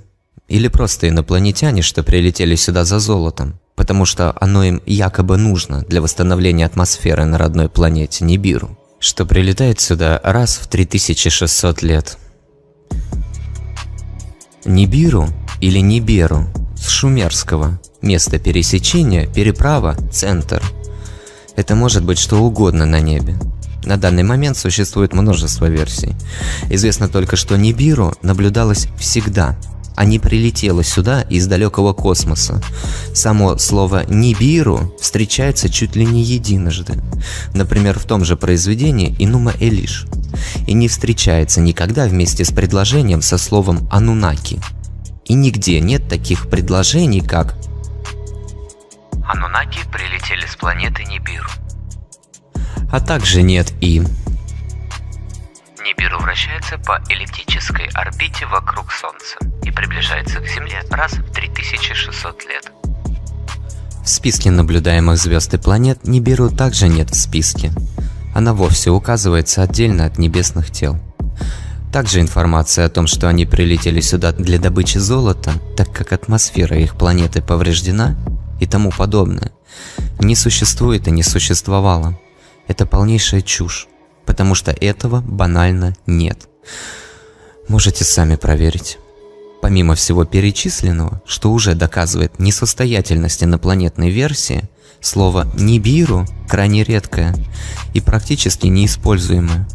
А этого как-то крайне мало для необычайных инопланетян, прилетевших с планеты Нибиру. Нибиру не посвятили ни молитв, ни сказаний, ни эпических историй, ни мифов, кроме нововавилонской компиляции. Вообще ничего. Это выдумка и фантазия человека, которому просто очень сильно хотелось, чтобы это стало сагой об инопланетянах.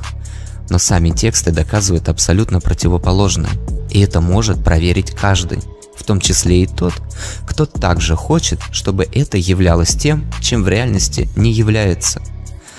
Зато такой вброс отвернул от этих эпосов практически всех, кто хотел бы хоть что-то узнать, и при этом породило фейковую теорию заговора. А вот это вообще смех. Знак Дингир. НЛОшники и рептилоидщики, а также их самые умные и самые честные популяризаторы вроде Захария Ситчина транслируют этот знак так. Прилетевшие на горящих ракетах. Это особенно смешно, когда читаешь древние тексты. Например, «Мной сотворенная богиня, прилетевшая на горящей ракете, Нинту. Когда жизнь, словно богу, прилетевшему на горящей ракете, ему присудили». Ну и так далее. До более абсурдных моментов. Знак Дингир – шумерское слово, означающее «бог», «богиня», «боги», а также отношение к чему-либо божественному. Этот клинописный знак используется в качестве определения, связующее с понятием божественного, например, имена, небо и так далее.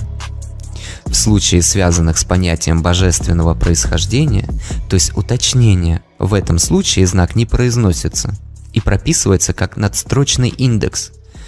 А еще по версии «Зеленых человечков» знак Дингир содержит чуть ли не целое предложение. Покажите, пожалуйста, где в шумерском есть слово «ракета». Почему вы и ваши популяризаторы не делаете то же самое и с другими первыми цивилизациями? Сюжеты одни и те же, личности одни и те же, события одни и те же. Сюда же приплетают и то, что они злыдни, которые истребляют человечество, порабощают людей и тому подобное. Тоже ложь и фантазия.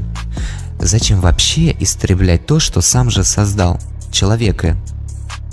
Ни в текстах, ни в барельефах, ни в нечто подобном напоминающее молитвы, ни в диалогах между собой и людьми, за исключением случая потопа, но там есть причина, о которой я расскажу несколько позже. Наоборот, к людям у них отношение очень даже неплохое. И так во всем, что каждый может лично проверить. Еще у шумеров и всех первых цивилизаций Земля плоская, накрытая куполом, и у них об этом также написано в том же эпосе Инума Элиш, откуда и была взята и развита в инопланетян эта фантазия. Ну, например, таблица 4. Усмирился владыка, оглядел ее тело, рассек ее тушу, хитроумное создал, разрубил пополам ее, словно ракушку, взял половину, покрыл ею небо, сделал запоры, поставил стражей, пусть следят, чтобы воды не просочились. Таблица 5. Он устроил стоянки богам великим, звезды планеты, подобие богов он сделал. Ничего опять не напоминает вам? Меркурий, Венера, Марс, Юпитер, Сатурн, Уран, Нептун. Конечно же, это тоже компиляции. Это тоже имена богов. И это тоже заимствуется именно отсюда. Он год разделил, начертил рисунок. 12 месяцев звездных расставил он по 3. Когда ж начертил он на небе рисунок дней года, закрепил он стоянку, Нибиру, дабы центр указать всем звездам. Никто бы не погрешил, не стал бы небрежен. По сторонам Нибиру он сделал стоянки Энлилю и Эе. С обеих небесных сторон открыл он ворота. Он затворы поставил справа и слева. Он зенит в чреве Тиамат поставил. Дал сияние месяцу, хранителю ночи. Научил его сотворению дня для распознания суток. Как мы видим, Нибиру указывает центр всем звездам и служит навигацией со словами «Никто бы не погрешил, не стал бы небрежен». что тоже подтверждает, что ниоткуда Нибиру не прилетала, а была постоянно наблюдаема. Многие уже догадались, что такое Нибиру. Ученые выдвинули предположение, что полярной звездой у шумеров была Тубан из созвездия Альфа-Дракона, змея. Так популяризаторы рептилоидов подхватили эту теорию и создали крокодильных колонизаторов. А вот изображение рептилоидов. Один в один, да? В общем, этого всего более чем достаточно, чтобы понять, чем это не является.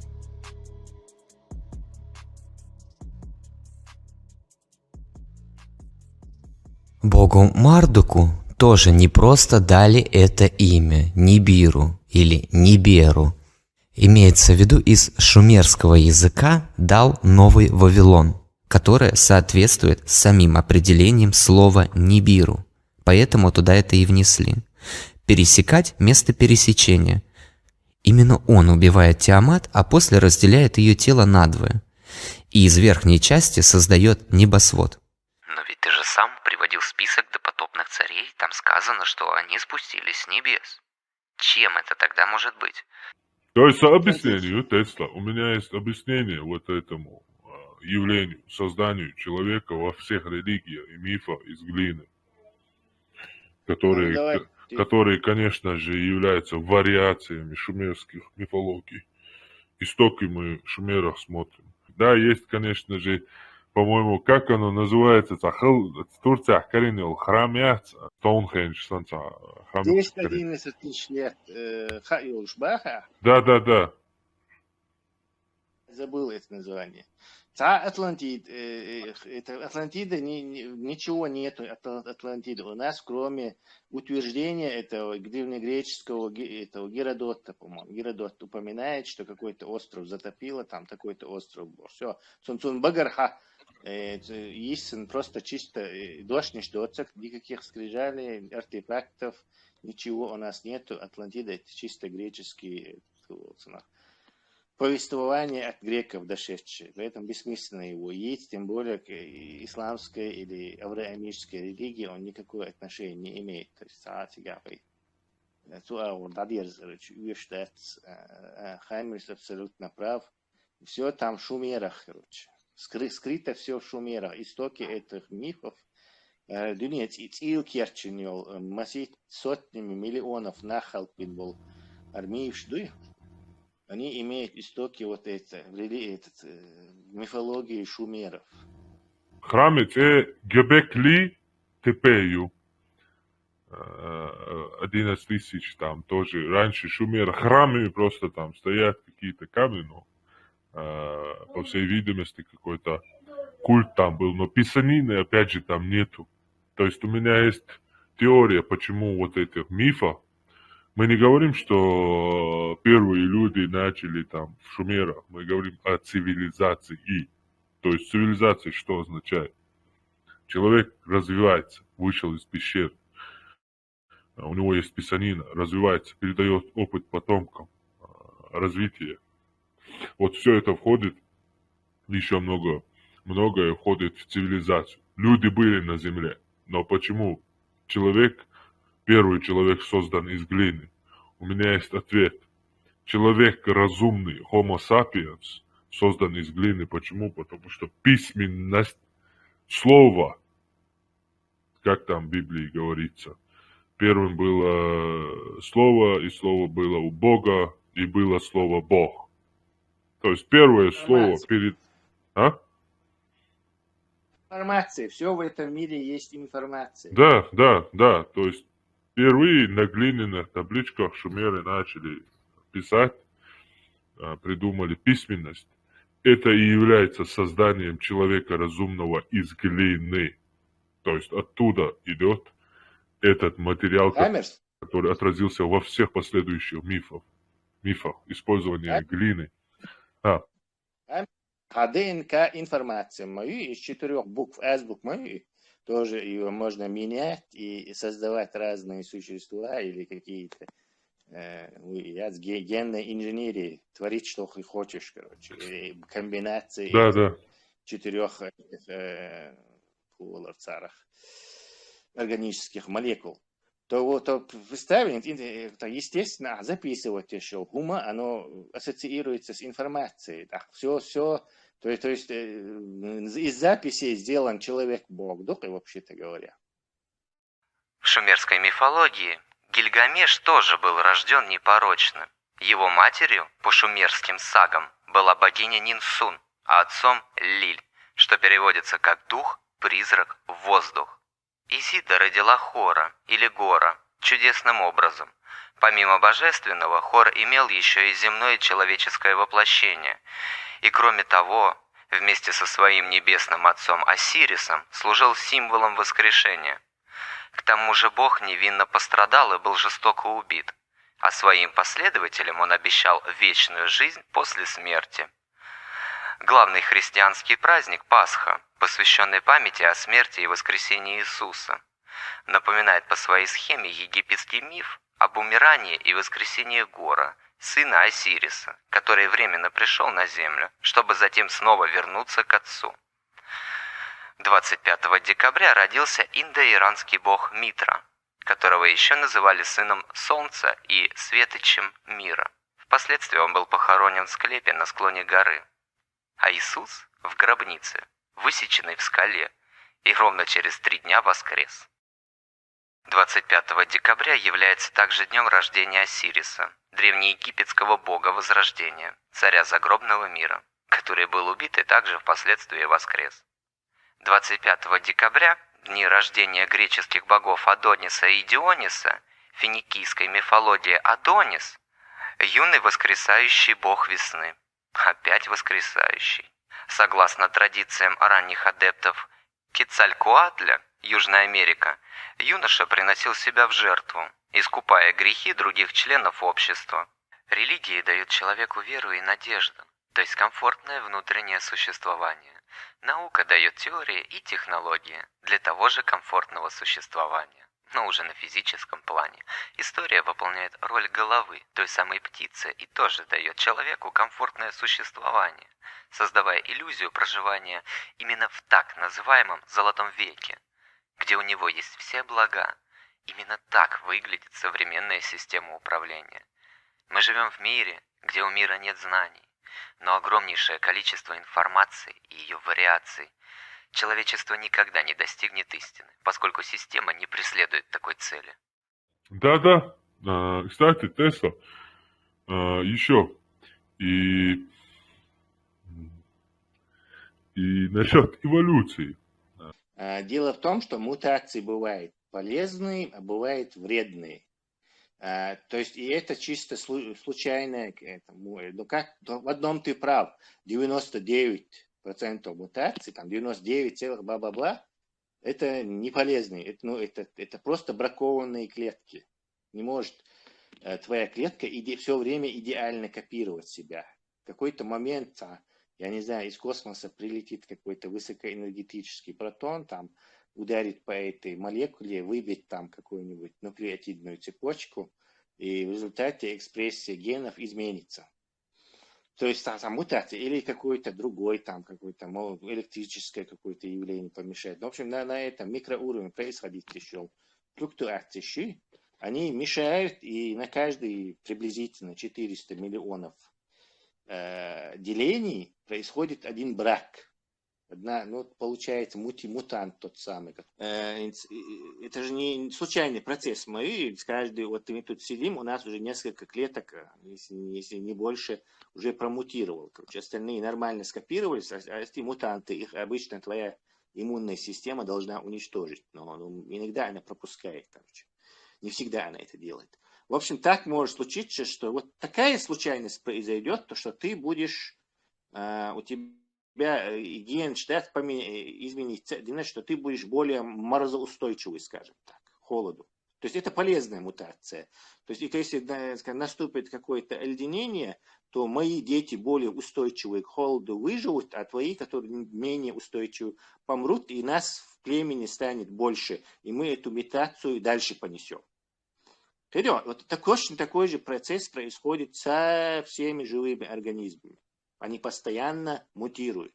То есть постоянно, если произошедшая мутация, наоборот, ослабляет тебя, тебя хищники сожрут, или ты помрешь, конкуренции не выдержишь.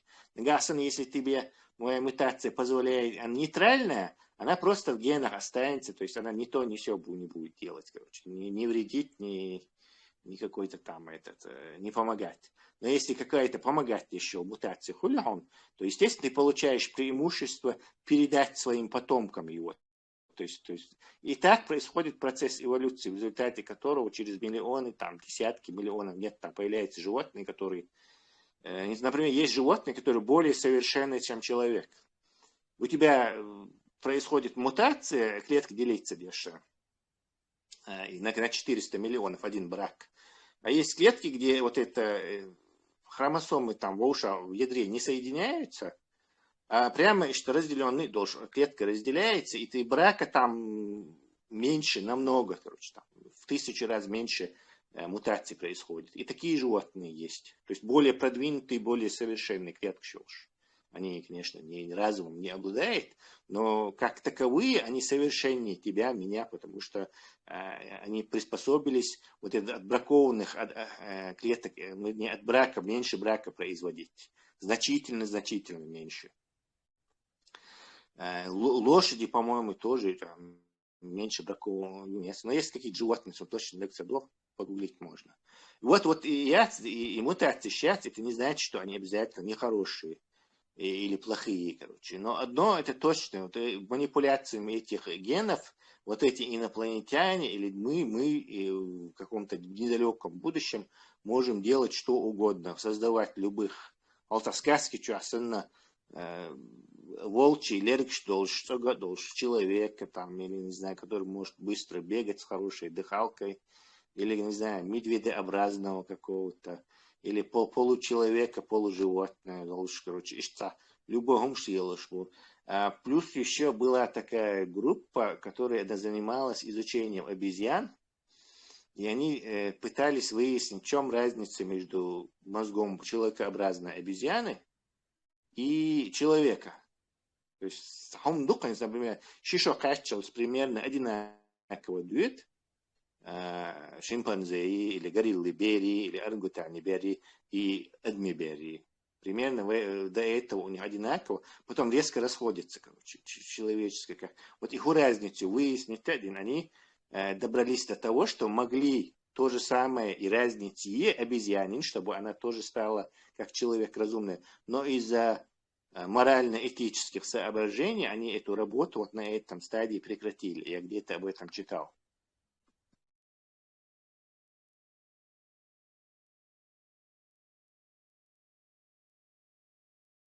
Tessa добавки рёс. Тормознуть мечаду 11 нахается. Примерно Гренландия халяче, авиш эволюция, цатиеш больше шварц. Лучший пример Гренландии. Это Гренландия, и наха еще 1000 лет назад там на скандинавских амштуш. И эти климат по-антол да, уж хана прибыл, эскимо шварц, на них они превратились. Примерно эволюция, что солнце с ним к счастью, норвежские деды, прапрадеды, все чаще, они не выглядят как сейчас нынешняя там молодежь скандинавов, что отличается даже по внешности, по всему. Алх адам андихалабах инзарич от дакдиал баштол шва инзарич от силачиду, но сон мелгино скелета рыла илштаца жимштиайл шалох. Те времена Адама 1,80 м уже великан хрещ, что бог конца губош хрещ. Да, я тоже про эту теорию знаю, что дальше халх инсана йом мацахили витамин любой йом юк, любой угор кияшо тагуй в Европе. В наше время доступностью до стола до разных продуктов больше, чем в конце 19 века аж королевский семья есть какой-нибудь европейский монарх. Царил чогу доступный, то есть технически. Естественно, халгзамна ходук йом валях, у тебя меньше шансов выжить. Даже тебе больше жатвы нужно. Тот, кому меньше жатвы нужно, тот выживает. Вот китайцы или японцы лохбу, но сейчас последние эти столетия, 20 век, они все растут. То есть уже у них нормально в лекнах уже есть, короче. То же самое и положение. Выживали те, кто меньше кушал. Был ловчее, умнее, ну и естественно, это уменьшает твои шансы выжить, короче. Может, племя на островах, по-моему, Пацифике, короче, Тихий океан, племя. Они жили на острове, как уж охотиться, дешчери, душ, там, кокосу, молоко, муж, там. И раз тут пришли вот эти белые люди, и с собой Макдональдсы принесли, там, это. А у них же и морской юша, из этого максимум энергии извлекать. Те ж такие уже за тысячелетия организмы были привыкшие к этому. То есть ты немного кушаешь вот этой полезной морской еды, и твой организм максимум веществ полезных из него и энергию извлекает. То есть на это настроены организмы. И резко им там гамбургеры, жареное мясо, там, короче, курицу. И они все страдают от ожирения на этом острове. То есть 150 килограмм, там, 180, все такие толстые. И они же, естественно, страдают. Вот изобилие получили, жатвы, которые их организм просто не может выносить. Естественно, люди также доказывают... Это само? Тесла? Народ само? Чисто за что купил, за то я продаю. Чисто где-то читал, короче, вскользь. Маори, Самоа, вот эти народности островные. Там есть еще подтверждение этому, тому, что сказал Тесла. В принципе, каждое поколение любого народа, по себе мы можем судить, по-любому. То есть каждое поколение, оно становится выше. Петр, первый бог, и и вот когда он жил в Голландии, он считался самым высоким здесь. И отсюда пошло его это название Петр, первый Петр Великий. Голландцы называли Петр Гроте, то есть большой. От этого у них это имя у него такое, Петр Великий. Перефразировали они в один сон. То есть в те времена еще сколько там, 200 лет всего лишь прошло после этого. А сегодня голландцы считаются в мире самой высокой нацией. То есть у них сегодня здесь средний рост, это 1,80 м, средний рост, 1,80 м, 1,75 м, 1,70 м, это уже низкий рост считаются люди. Бог. То есть вот это поколение, вот за эти 200 лет они выросли. То есть тут уже как идет правильное питание, то есть здоровый образ жизни, тут тоже идет вкупе с этим. Но, опять же, уже ученые но у них есть гипотеза, что каждое поколение оно становится выше и выше наше в мире. Я выше ругаться, все зависит от питания. Тесла еще добавит тогда раз касательно эволюции. Эволюция тешь. Примерно возьмем обезьян. Обезьян считается они наблюдали за людьми, и собаки для чего нужны людям. Теперь они воруют щенков, кормят их, ухаживают за ними, чтобы потом эти же собаки охраняли их. И это реально есть. Это тут на видео. Да, я это читал. Кстати, и раскопках там находят такие маленькие скелеты людей. Арван Гоич тогда в этих голливудских фильмах, вот этот миф, что раньше люди были огромные, там, здоровые, рыцарские времена, и тем более сильные рыцари. Даже те же самые эти гладиаторы, они не такие были, как там в фильмах показывают, накачанные, мускулистые. Это обыкновенный среднего роста, в большинстве случаев худые рабы шмахали, по у них же питания не было, сами понимаете, да, в каких условиях они жили. То есть это тот же миф, вроде того, как эти скандинавские шлемы рогатые были. Это тоже миф. То есть очень много мифологии. Да, и еще добавлю, и Адам Шхалх Анды Халабош, Мохих Шбац, Цан просто пример Юхон, Хагено Иешо, Че, Викинг Шмосар описываешь наши писания, что страшные, ужасные, сильные богатыри Бош, бич будешь как варягов. Примерно хочется откопать на святое, записать на король Кнут, вот здание, церковь, Часун Сенги, ну, Вохан, просто и король Кнут, Хажуан, Йосуляра, даци. Цун вашау, и Кнут, нет, сажим дихан легко, примерно рост ему будет где-то там 1,60 м, что ли, вот так, а богатырь Халубян и Кушуны издой. А цун ваш вообще забежься, ну, где-то там 1,40 м или 1,50 м, там вообще жим делал, тут и черепа у них маленькие, как у этих тинейджеров, этих подростков.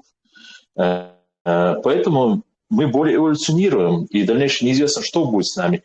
И насчет питания, это раз путешественных шперфшей контент-версия, тогда снимаете, выкладываете путешествие по миру, и там бизнесмен мебельный холола, потом его убили, согласиться с мафией условенно.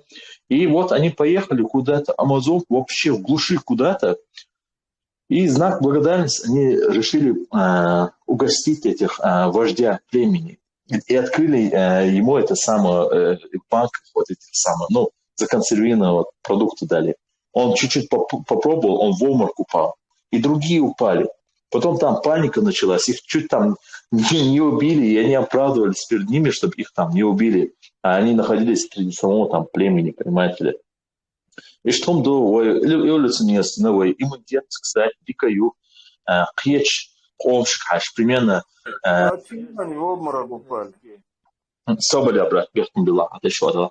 Северно-Синтинельский остров, уже изолировано был. До сегодняшнего дня шенти адам дичдаться, и адам вкрицать особо контактировать, дошадаться, они боятся, что царь контактировать, дагаться, иммунитет сахалага, они этого не выдержат, и, возможно, они погибнут. То есть, чтобы этот народ не пропал, с ними поэтому и не контактировать, и, более того, запрещено с ними контактировать, потому что племя дикое, они убивают всех подряд.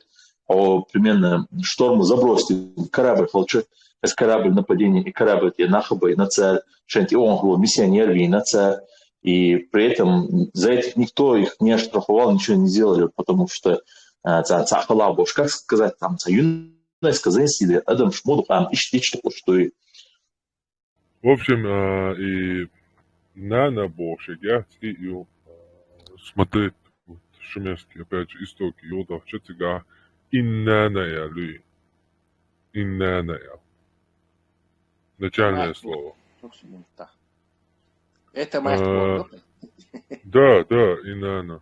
А также самое интересное, потому что поскольку у нас других исторических документов нет, я нашу историю решил поискать языком, следами нашего языка. То есть помимо того, что Нахичеван есть в Азербайджане, то он идет по Афганистану, там Нана богиня, у нас Нана, Хейнана и так далее, Нана, мать. И до Скандинавии оно идет, понимаете? То есть в Скандинавии также есть богиня Нана, богиня плодородия и так далее, и так далее.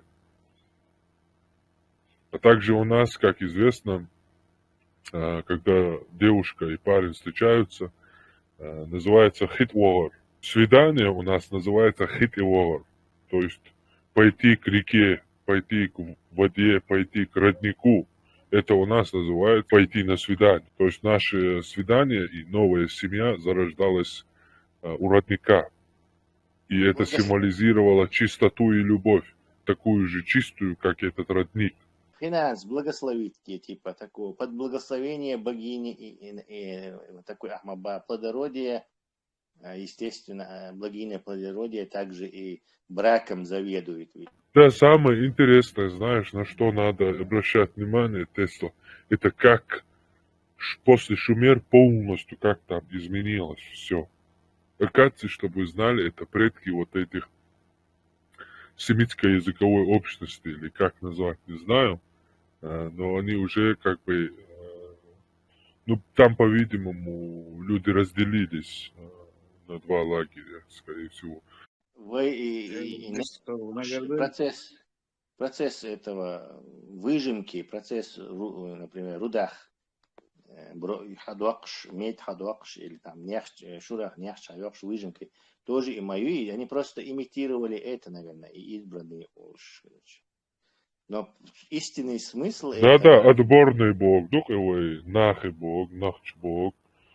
Там они просто... Искаженное что-то. Они исказили это во что-то такое, это особенное, бушаш, это. Хотя здесь подразумевается чисто в практическом смысле. Здесь подразумевается человек разумный, Тесла, у которого есть письменность, а там подразумевается человек-раб, который просто-напросто выполняет приказы, который по приказу Бога готов убить сына. Игиги, Дигигене, Нунгалене, великие князья. Те самые, что были в первой части. Они же в этой части выступают на стороне Тиамат против анунаков, и они же в последующем отправятся работать в карьер вместо анунаков. И они же поднимут восстание после анунаков, но до сотворения человека, что опять же подтверждает более древние тексты. Они по современным канонам те самые ангелы на стороне змея-сатаны, которых Бог бросит со всей свитой в преисподнюю, прямо как и у нас, в карьер, в бездну, под землю. А-то под землей по канону. Как нетрудно теперь догадаться, игиги – это родственная группа с анунаками, их двоюродные и троюродные старшие братья и сестры. Анунаки, Ануна, Анунакене. Обе группы используются в текстах как синонимы. Часто этносы их даже путают местами, то анунаков называя игигами, то наоборот. Это как раз связано с этим. Имеется в виду с тем, что они родственники. Будущие компиляторы просто не могли определиться, потому что в действительности это абсолютно одинаковые существа-боги. Переводится так: семя князя или чистая кровь, княжеский отпрыск. В обоих случаях стоит знак дингир, что несет обозначение бог, боги, божество. Анунаки обращаются к гигам в отдельных моментах как к сынам богов. Подразумевается молодое поколение богов, а не прямое значение. Сразу поясняю. Анунаки – это не те боги, про которых вы все сейчас можете подумать. Это не совсем те самые боги. Поэтому они обращаются к старшим братьям, как к сынам богов.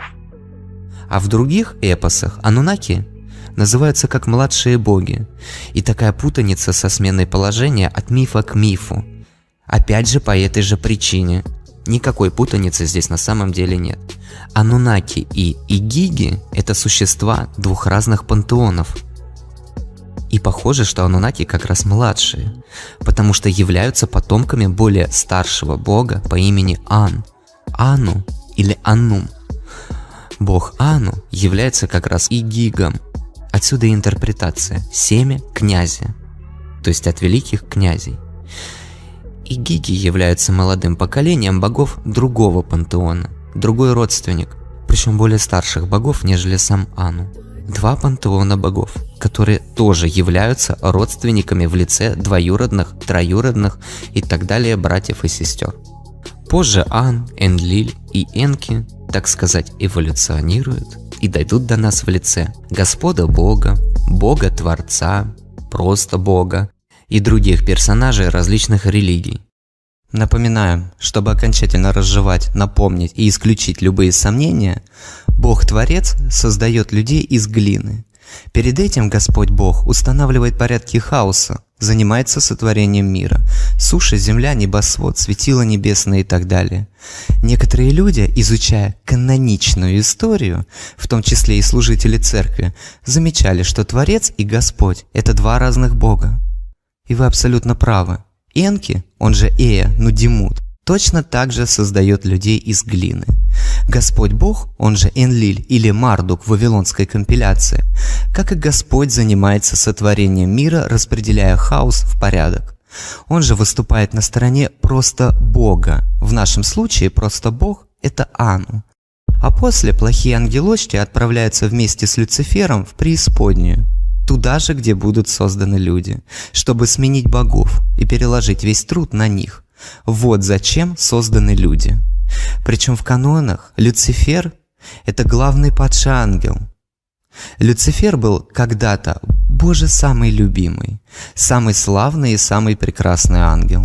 Он был заместителем Бога, коронным херувимом, вождем архангелов. Он был командиром 1/3 небесных ангелов. Ну прямо как и у нас, в точности, как и все остальное. Люцифер в данном случае это бог Кингу, Игиг. Он тоже считается, как и в Библии, особенным. И его имя трактуется как «премудрый» или один из самых мудрых богов. И именно из Люцифера создадут людей. Снова вспоминайте первую половину фильма. Каноны тоже говорят, что ангелы были уже вместе с Богом до человека. И гиги станут ангелами, сынами Божьими, падшими ангелами, армией, управляемой неким драконом или Люцифером. Они же черти и демоны, и несомненно являются Божьим творением, прямо как и у нас.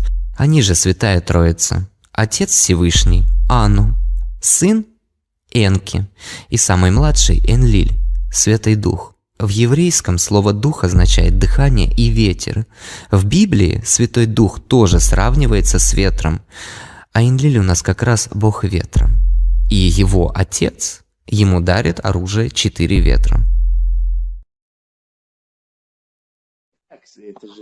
Тянтик вижди кольшу, сама маршал душу, масяги, чего интересный тема, его эшта ночи уман тахкиго дах швой это великанш, ой ночи дуаш туда царас, нарт олкой, так на нарт уорцой олой, так и тахна уорцдала олой, олой, так эшта и отдельно та нахлитишь и великан штат, это орца аж орцдал бог штат, зудриша махцах орцдал и орц бога война ха иза юртюха юрхунис. Он нет иза. Бяхме была свою верахта. Sen ditstavan kun jos joku основался. Хата дяля асан да дочерас оломаги объяснение чего ю. Велориос объяснит то. То есть, Хажла, опять же, любой миф, любая религия отражает реальность, опять же, вокруг. Милча оми дин хая, цой динник, цединник, хажу Аллаху, ху дуот оми, ху амалью. Он не Бог создает людей, а люди создают богов. Не религия создает людей, а люди создают религии. По образу и духу своему, и Бога также по образу и подобию своему создают себе богов. Так вот, изначально в Агарху давным-давно, когда человек не был еще разумным, единственная правда, одна правда была. Как ты думаешь, у кого была правда?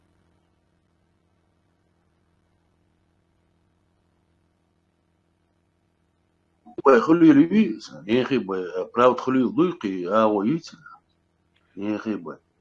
Ницбегуй, ницбег. То есть ханицбу, валгил тагу, ницбол нахцугайнаха, как боги ложь, в общем. Все решала сила. Потому что другой управы нету на этого человека, он сильный.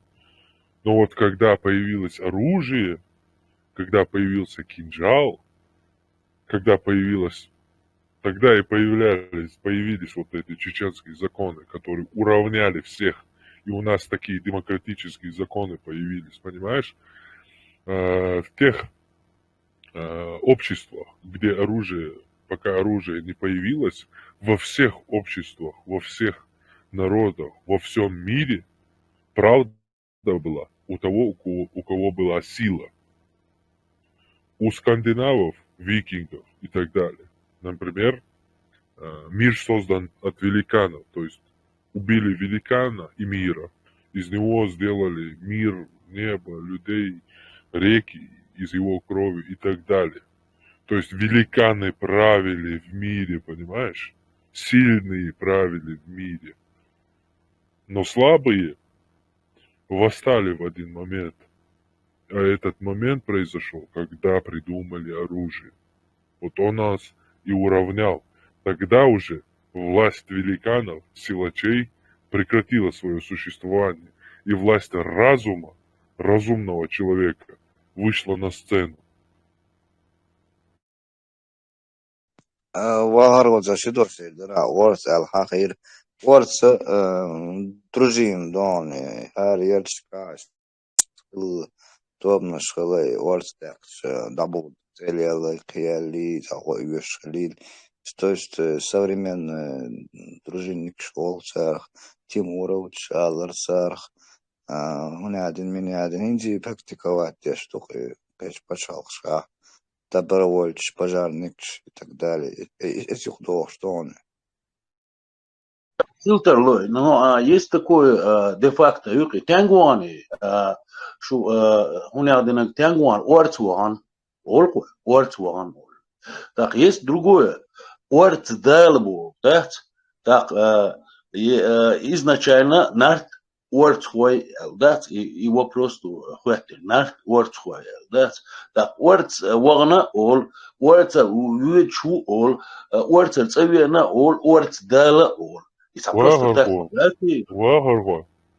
Скорее всего, это и варства были, они, скорее всего, были такими силачами. Вот эта группа силачей была названа варства, то есть силачи инстан Чувака Олкой, частная военная компания, то есть наемник Шпухаш. Таким же образом, это, наверное, какое-то было общество силачей, которые хадди ведди больше, хунар дольше, были гораздо, скорее всего, какая-то группа, и туда записывались какие-то люди, сильные, проворные, готовые пожертвовать собой ради спасения. Ну, как и Ахмед сказал, да, вот пожарная служба или там полиция, ну, вроде этого, что группа, скорее всего, была. Но то, что существовали великаны, это неправда. Это балдаться, никакие великаны. Есть наоборот, такое элементарное, простой гумор. наоборот, самое это. Наоборот, в древности, чем древнее, тем ниже мы были, тем слабее мы были. Чем дальше, тем мы, наоборот, здоровые и взрослыми, и долголетними становимся. Хаймес? تندل خندوقي تا ورت داربوكي احمد مباخر اذا تصدرجين خل خريو ورت خل خربوكش تندل تغان ورت وغان بوغا يرتيوخ تغرني خل خريوز تغا خل خربوي سيلني ناخشي غرنيتشيت ديشتاق ورت دالبوش دول يهما داس اشتير حدين خندوقي تا Уточнить, да, если Бух был освещен, Бух был еще. И это школа, институт, университет по-современному, где обучают людей, отбирают орцхой, то есть, понимаешь, это можно там по наследству передавать теж сапожник, там, зубник. Да, кстати, подтверждение к этому, эти орстхойцы и сегодня существуют. То есть они никакие не великаны, это была какая-то общность орстхой. Позже превратилась в тейп, как у нас бывает, да, обычно. А этот тейп и сегодня идет, их потомки идут, они никакие не великаны, ничего подобного. Это, скорее всего, потомки тех же вот этих орстхойцев, вот этих. Но в начале зарождения их, скорее всего, было вот предназначение как вот этот университет, как служба, как структура какая-то. Тесла говорила, что Тесла хотел поправить, Ахмад, для сравнения. Подожди, Ахмад, я дважды подождал тебя, Соболи. Хаймерс, это не всегда в истории было, что мало жертвы было и люди уменьшались. То есть, скорее всего, как Кавказии, вот эти степная часть вот этой Евразии, это мамоншды, ишдолчкейнаха, люди он были. Дальше много жертвы, убил мамонта, все. Там пируй полгода целое время будет жрать, короче. И одевать что будет, и из чего вот эти передвижные вот эти дома делать, и шубы. В общем, и мамонт считали истребить, модельные жертвы меньше стало, и скорее всего тогда идет понижение. Также были моменты Африки, в течение длительного времени у реки устанавливались очень благоприятные условия. Там изобилие пищи, там там тоже люди росли, то есть это связано с местными условиями, но не всегда это было. Но, как правило, раньше люди целый день искали жратву. Это все, что у них на это уходило все время. Поэтому, естественно, они просто не могли, сказать, боевые гинценны. Дакка дернеш больше, бестен больше там. Что подчеркнуть? Дира из более реально, хлемекша, из-за нарт и дуашду, ночи дуашду, даться и точно солнца. Из-за гутур олку, это нарт санта гори, нарт сан зудери, что нарт сан оли, да, он адам, что он дукой. تاقي يو نقعصني وين نوخشي دوش لا تعسسترني حياس دوي وين نوخشي دلاها تن بوخل بيسق اسدشي بيزي نارت بوخشتل هم بوخل تبيسن انزا Одна, жим олыш, да дух, нертя, ажимсак, нертя, шу олыш, дыр постоянно наш. Нертя, там олыш. Veži, narti eče da gdje su ram boš doš i ho означает, что вы ночь дош до рам олшана тан лишан хей рам хомадел олша захсон хилс жмолша и худо что дитеш. Сволочь, молодой там.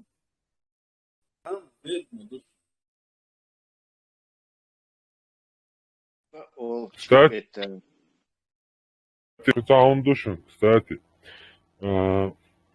возвращаясь к эпосу Гильгамеша, ну, мне сразу и тягается он, да, где на Гезгмаш, да? Потому что и, кстати, со словом Гезгмаш тоже интересный момент у нас. Вроде бы Маш, она олы, паутина, окой, оли, теста тоже. Сасонага, соцонг, шут я ватстес, может, я сумасшедший оли, так должен, саджимал поддержки, сумасшедший ватс. Кстати, Гезгмаш. Что вы делаете? Секунду. Ночь паутина. Гезгмаш ол. Вроде бы маш, я че маш пугоша ол. Гезгмаша ол. Зачем уточнять именно Гезгмаш? Муж своему, да, веревку. Чтобы не засувало солдата. Дуть волша, да, юг туа, да. Вообще беда тоже, добро уволят. Минуты уволят, да? Ну, мне не терпится близко своим умом просто, понимаешь? Хорошо, проблем нет. Интересный момент. Гезгмаш окой. Зачем уточнять именно Гезги паутин, если больше, кроме как у Гезги бием кацана умный паутин, сахарич. Маш эльча, то что? Гезгмаш окой. Маша олы, но еще и Гезгмаша олы. У там Цицкмаш хуль, я Жалмаш хуль, я Дехкмаш хуль. Бывает рыбацкая сеть, тунах маш, скорее всего. Немцы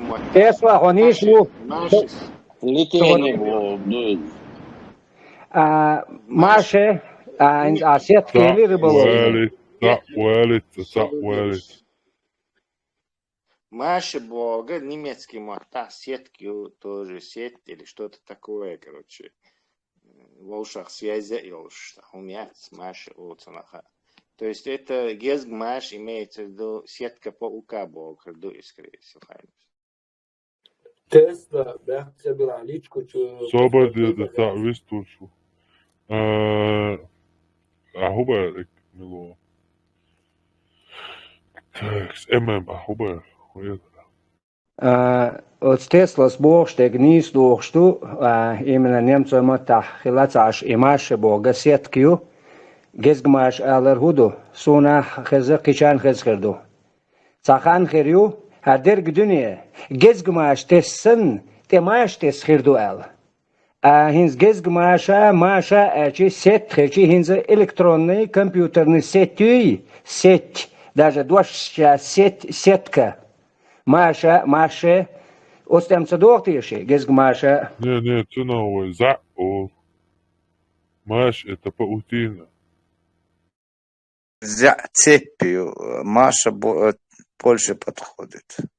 Борделт, ах, уточнить, да это все. Маш, холсиш, свободешься. Маш, хую, Маша, цахом лучшую. Им чем-то для поймать, это ловушка. Маш, это ловушка. А интернет, это это цепь соединений. Что соединяет точки. Немцоша, англичанша, нец олага, сетка, нец оли, сетка буквальная, сетка олкар, нец Дикту, короче, в общем, возвращаясь. Причем дохоза, да, нец не имеет, а именно Маша, дождь, оно, скорее всего, латинское, от латинов сразу же к этрускам прыгаем, а этруски, пришедшие с этой Передней Азии, то есть как раз и Вайнюха, и Олметтигер, потомки этих. То есть тигер и дошниш, и тайпи, и маши, это все наши слова гурицкие, это не они разошлись в латинизированный, латиница, дождь, ногче, дождь, он. То есть ари английским, это все к ним попало, это не мы взяли ни у кого, ни у арабов, ни у это наши древние. Латин, латин, лат, это все с ла начинается, эти все земля и приземлиться, и ланди, это имеет к этому древнему слову. Почему лат? Тесла, ты же английский знаешь. Английским это берах, то же самое я слышал вроде бы. Born. Например, slave. Идентификация борна. Born это значит рожденный. Born. Bear. Это все через это идет. Совпадение, это просто наследие вот этих. Они забрали с собой всю цивилизацию в Италию. Даже тот момент. Кстати, еще чем искать в английских словах истоки, лучше их искать в немецких и скандинавских. Потому что Англия это новый народ. Это смесь французов, скандинавов, немцев и там проживавших племен. То есть, опять же, там, если в английском языке мы будем смотреть, опять же, мы будем подходить к еще дальше измененным к словам, чем если мы хотим... Англичанш больше мало. В этом-то и уникальность, что мы и к германским племенам дошли, что аурдахновой, поскольку вот Кавказец на север, и также дошниш вот это через этрусков с Передней Азии в Италию, короче, и попало к Риму. То есть римский махтюка еще и дошниш проблем, и германские племена щука, к которым англичане тоже относятся. Да, Англия, Тесла, это уже и римляне туда ушли, и викинги там воевали, и французы. То есть, это уже смесь будет. Английский махтюка уже Генуа, Галял, говорите, ошел, значит. Чем мой юда к скандинавам ближе, к немцам ближе, к римлянам ближе, к вот этому латинскому, там еще чуть, чем там больше будет. Ну, в принципе, в принципе, итальянский и испанский языки считаются похожими на латинский язык, кстати. И справку дадим небольшую. Европе, именно Западная Европа, не славяне, не Восточная Европа, а именно Западная Европа делится на две языковые группы. Одна романская группа языков, и другая германская группа языков. Скандинавы являются частью этой группы, я это не отрицаю. Также и англичане, как потомки саксонцев, являются Итальянский, французский, португальский, испанский, еще, я не знаю, какой, может, там, бельгийский, является романской группой языков. Это латинский, на основе латиницы, то есть римляне шлели мертвый язык, был латин. Цуна хабель мертвниш будешь. То есть, конечно, с исключением местных языков. Другая группа, германская группа языков, это датчане, скандинавы, голландцы, немцы, англичане, там, саксонцы. Это германская группа, то есть это совершенно разные группы. Просто в XI, по-моему, или XII веке во Франции аж был на побережье Франции, побережье нормано-французы, то есть викинги высадились, захватили вот эту Нормандию, и там основали королевство, жили, потом они взяли и напали на англичан, саксонцев, где жили только саксонцы, что и немецкий муатбош, германский муатбош, саксонский, примесью очень никакого другого языка, что и муатлилош был. На них напали и стали ихними лордами, то есть захватили замки, там они элиты сделались, которые говорили на французском, а вот это царь и черню, то есть царь захватил Амду, и они говорили на саксонском, и они в течение там 2-3 столетия вот так существовали. Нижних Амду они говорили по-саксонски, а эти дворяне говорили по-французски. И потихоньку такие дворяне, вы саксонские элиты, тоже перестала переходить на французский. Французский считался языком знати. Там, в этих книжках там исторических можете это проследить. И я сейчас закончу, И вот в результате вот этого смешения в современном английском языке есть 40% французских слов и 60% остальные там латинские вещи, чисто латинские и саксонские, не германские вещи. То есть английский не является чисто этим германским языком, потому что он слишком сильно был подвержен влиянию антитеррора.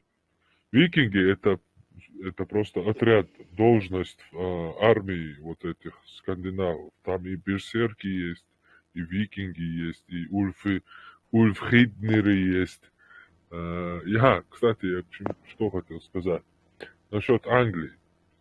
Того, что там французы разговаривали, Тесла там знает и так далее. И может...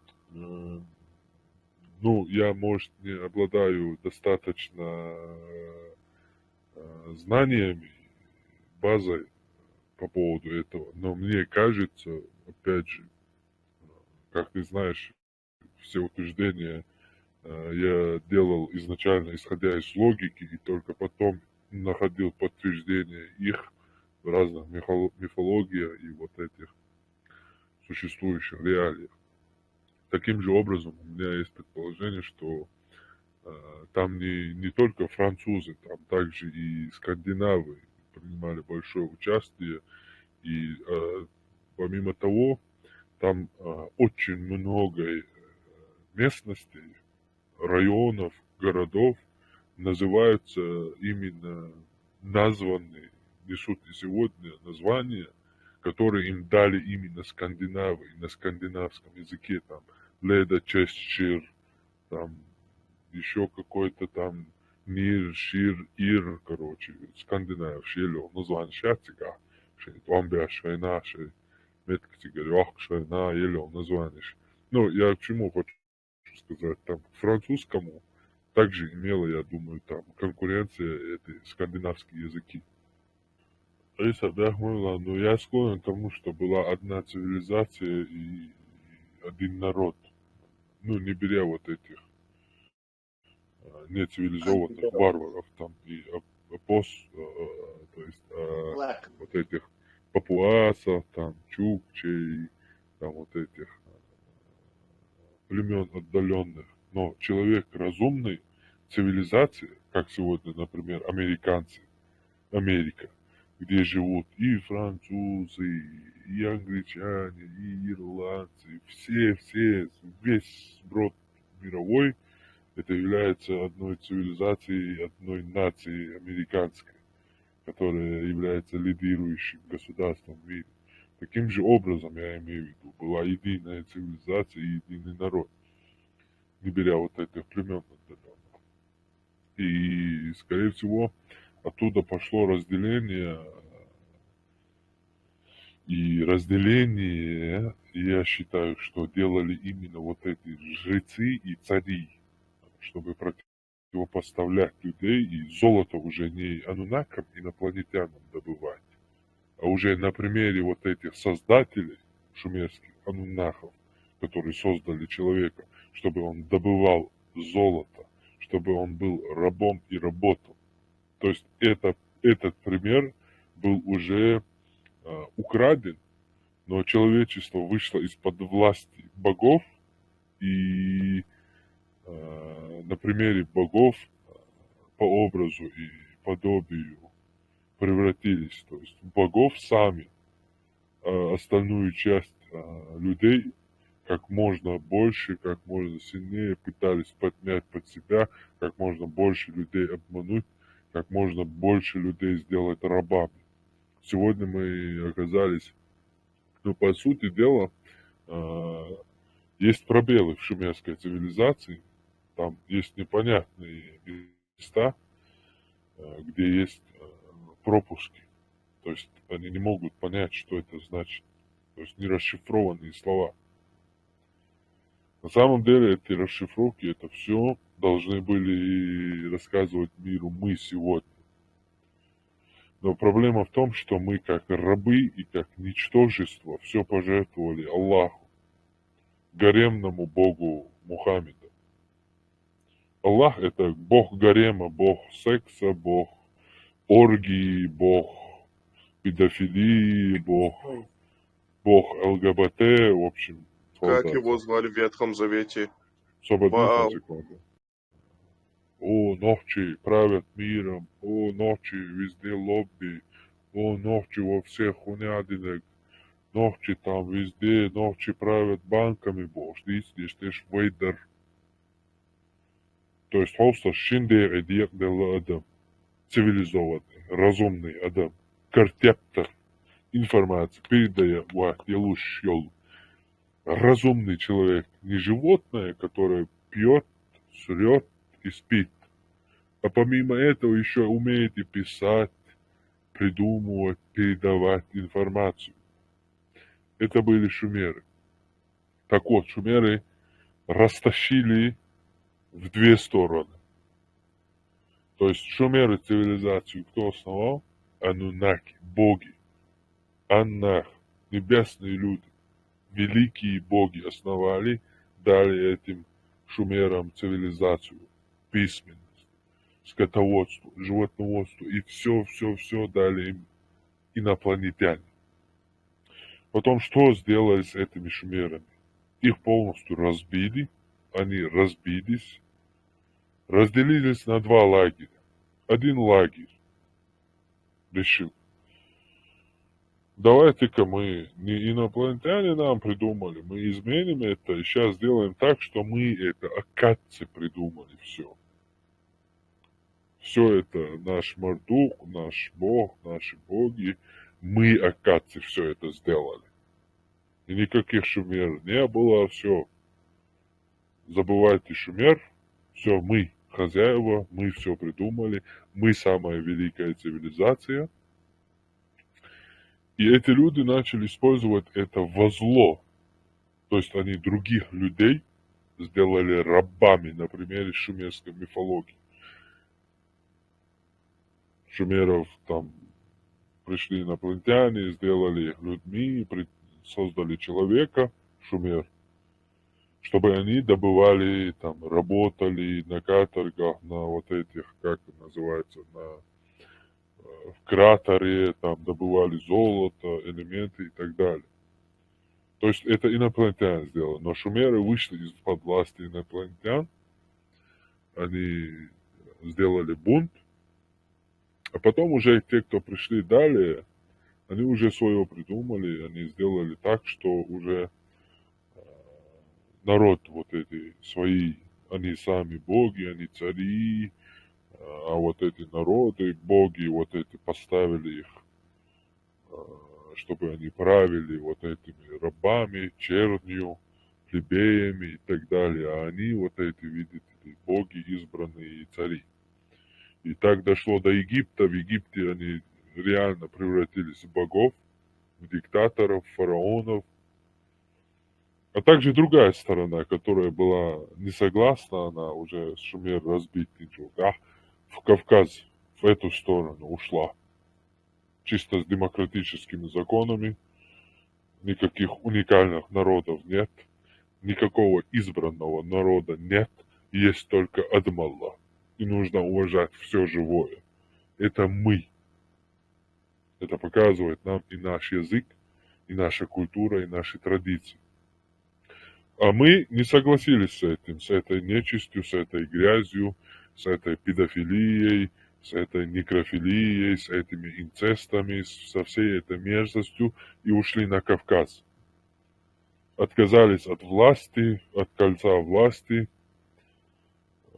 То есть, ну понимаете, да, мысль. А те ушли туда. Не, мы хотим использовать этих папуасов, аборигенов. И так через вот этих семитских библейских историй, через Рим, дошли до Англии, которая так и в итоге добилась того, что на всех континентах уничтожала людей, папуасов,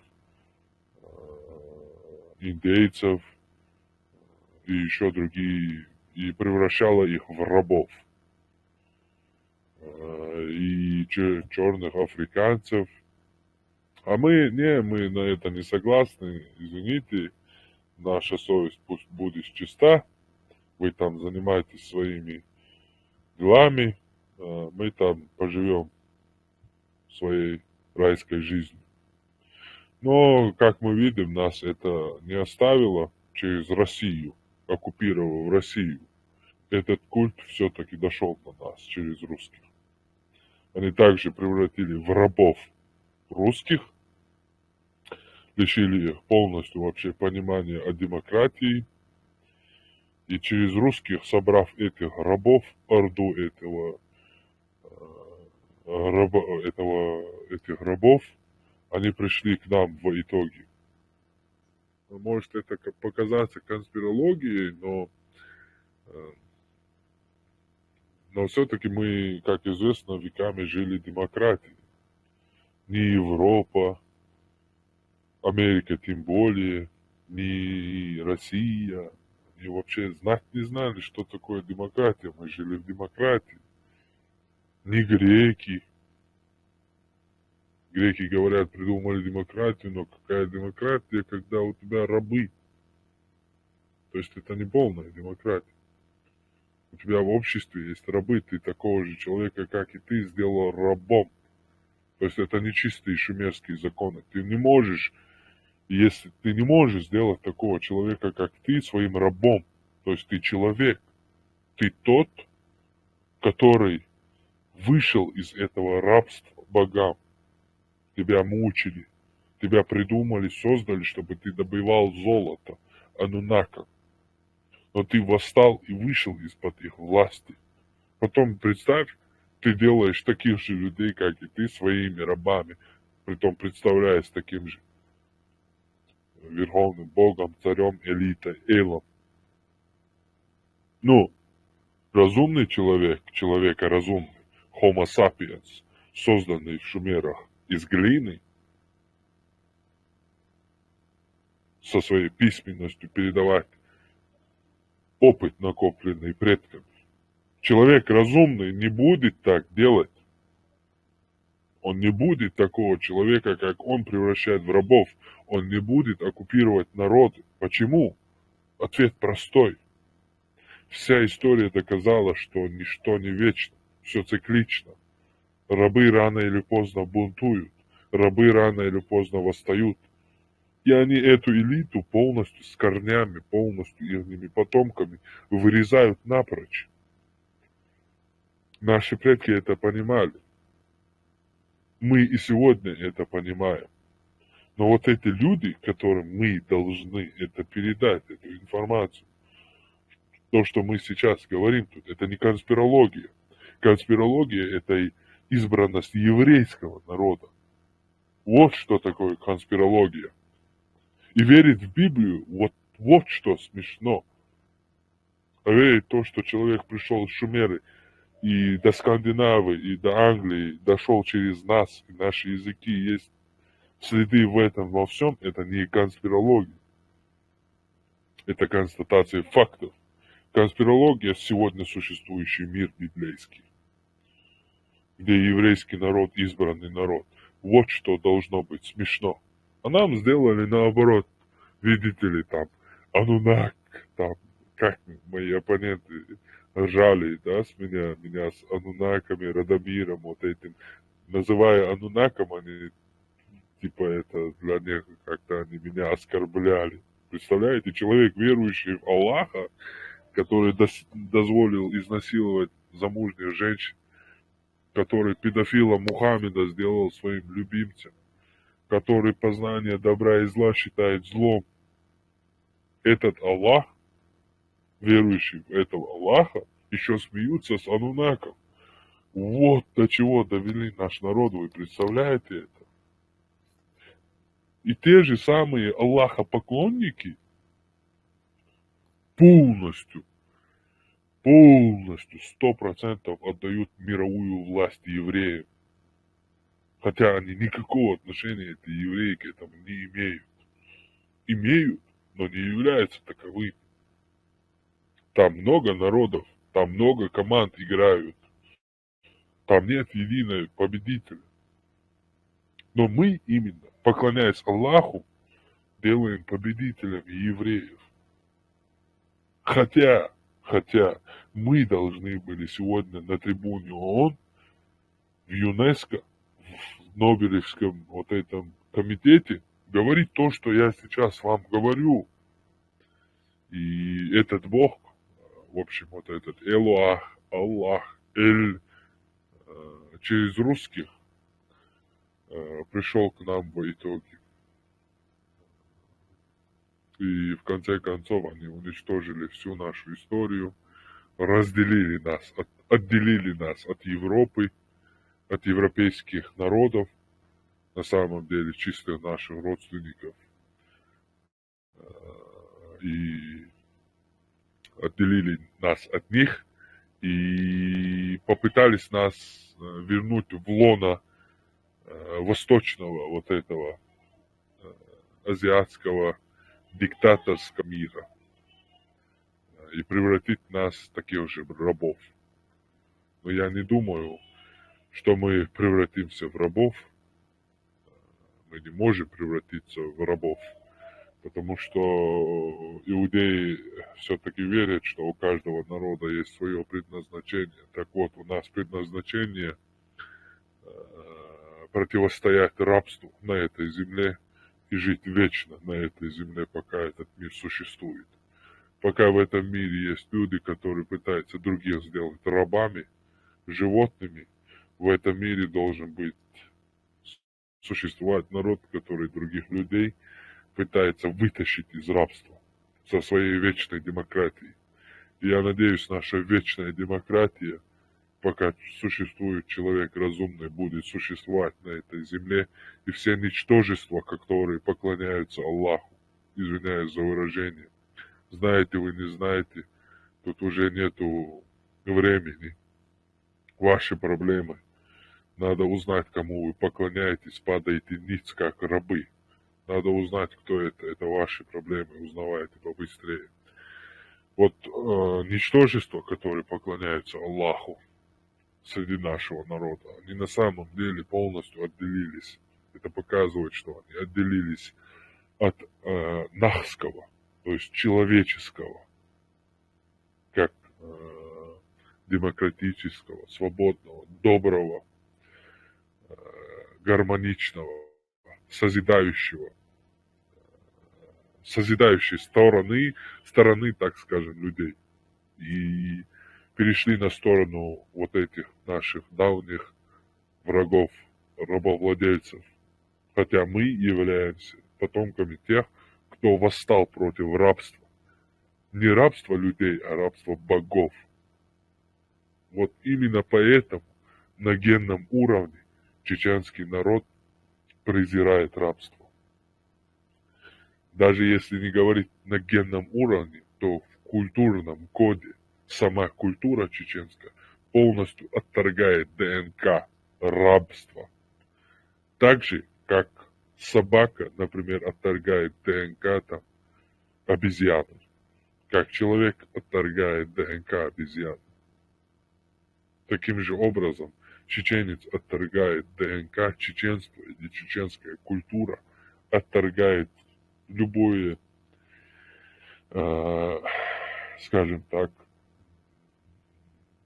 любое насилие над живым существом. Не знаю, без демократии, ногчи, бусалба долж, не сможем выжить. Бусалб это, бусалб, Бог, рабовладелец, ё-моё. А мы люди, потомки восставших против богов, которые создали нас ради рабства. Вы в своем уме в 21 веке вернуться в рабство, которого мы 5000 лет назад освободились? Вот твои ногчи, Ахмадицер, Хаймар, свои ногчи, мяудол анекдот почти что. Почти все наши анекдоты мало пейтбоч, а вакши мало приход тушиду. И одно только это показывает, что Вайбусул цахила по-настоящему цаца до недавнего времени. Вайга даже мало приход тушельч малхил и хахельч в обществе.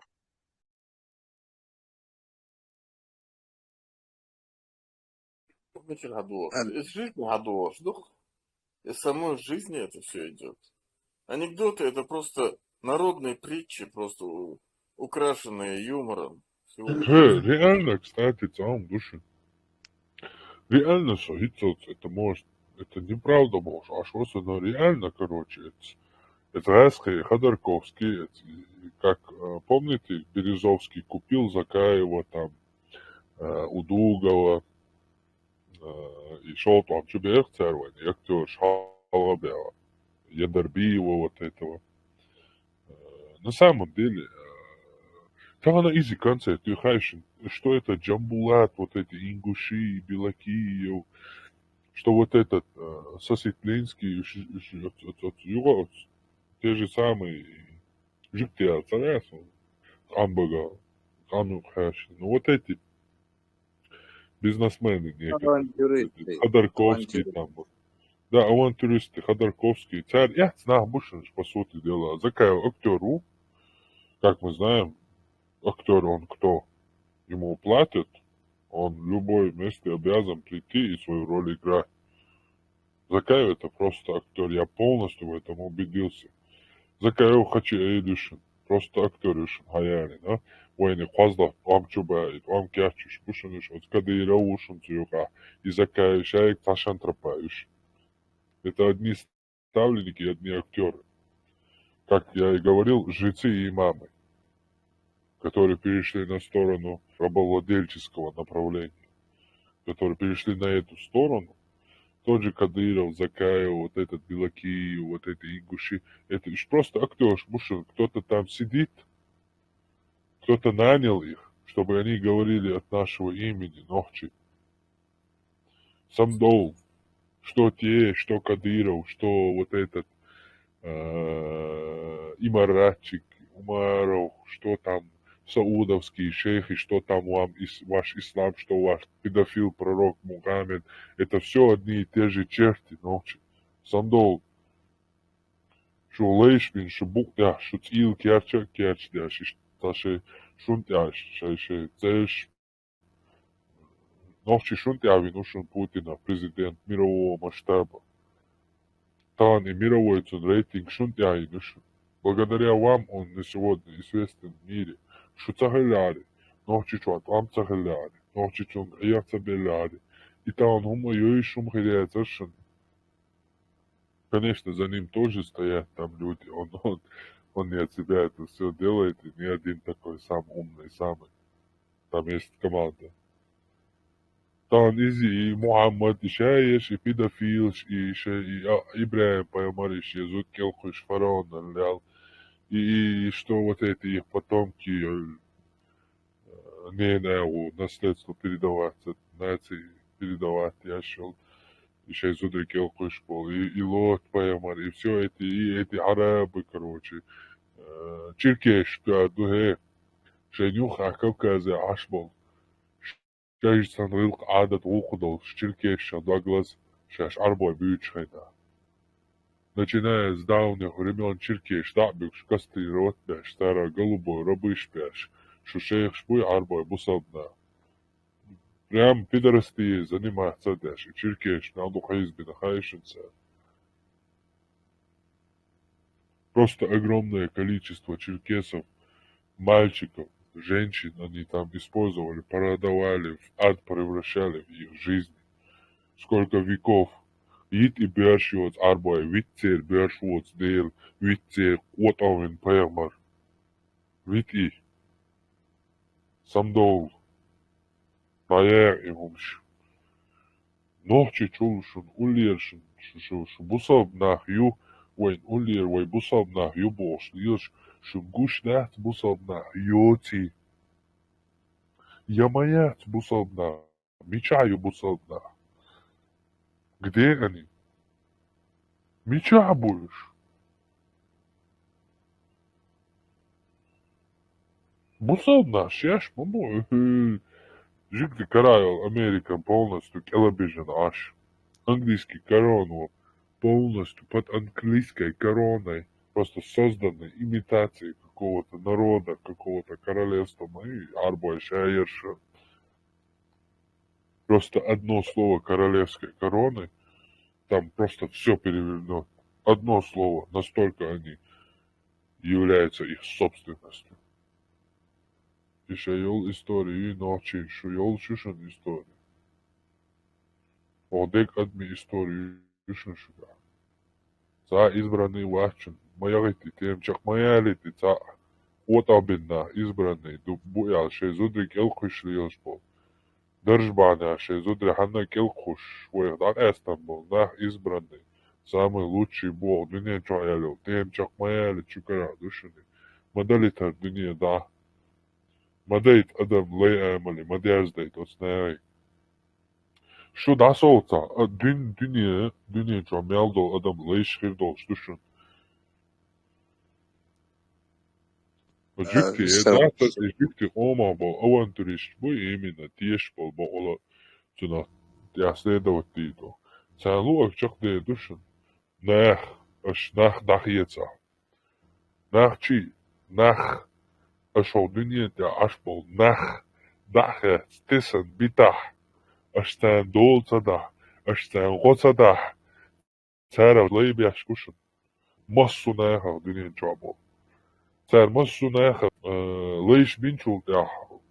Миллион нохчичун, кума далур дачун, дейк дуния дахал. Царой просто сабон тихоясан, как будто нас и не было, забудут. И наши шумеры забудут, и наше восстание против богов, выход, разрушение оков, выход из рабства наше шумерское, где мы из-под рабства богов вышли, тем самым дали пример всем людям, всем папуасам, всем вот этим. Создали первого разумного человека, глиняные таблички, дали письменность людям. Это все просто-напросто канет в лету. Ночи сюда соится, что история, что тогумая, тинчу да, то лейшу, то зудри кахпе дугар, да, жуктиши кахпе дугар, душен хиджаб. Не жукти, а семичи, арбуаши, жуктиши, тера кахпнаш лилуш дугар, душен хиджаб. Да, наша зудри хиджаб тио штола, что шейзударшана кахпе дугар, ти дугар, что иха астаба, что зудри кахпнаш что. Хотя аж духика хагата йоктоца кахпду боши, хадиш таскуш, вахуец урмя хуштуш на свачу пусти, эрюшо зутчун лиелюш, оцун яхую, оцун москучали, оцун и кахпду, и цво духика гапэймос, мояла, кто надучилась и вышла, та проститутка мояла бо.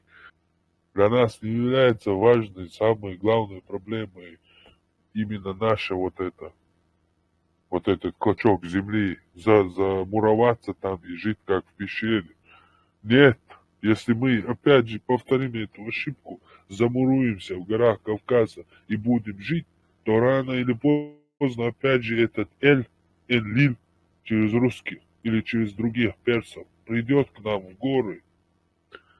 Притом он придет не катапультами, а с истребителями и вертолетами.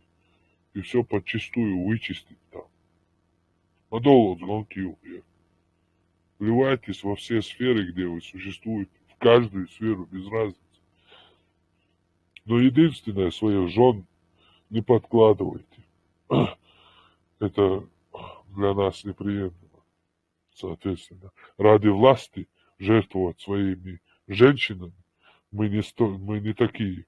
Мы не настолько не уважаем своих женщин, чтобы класть их под других людей, чтобы там какую-то долю власти получить. Мы не такие. Мы не жертвуем женщинами. Для нас женщина такой же равный мужчине. Нам такой же равный человек.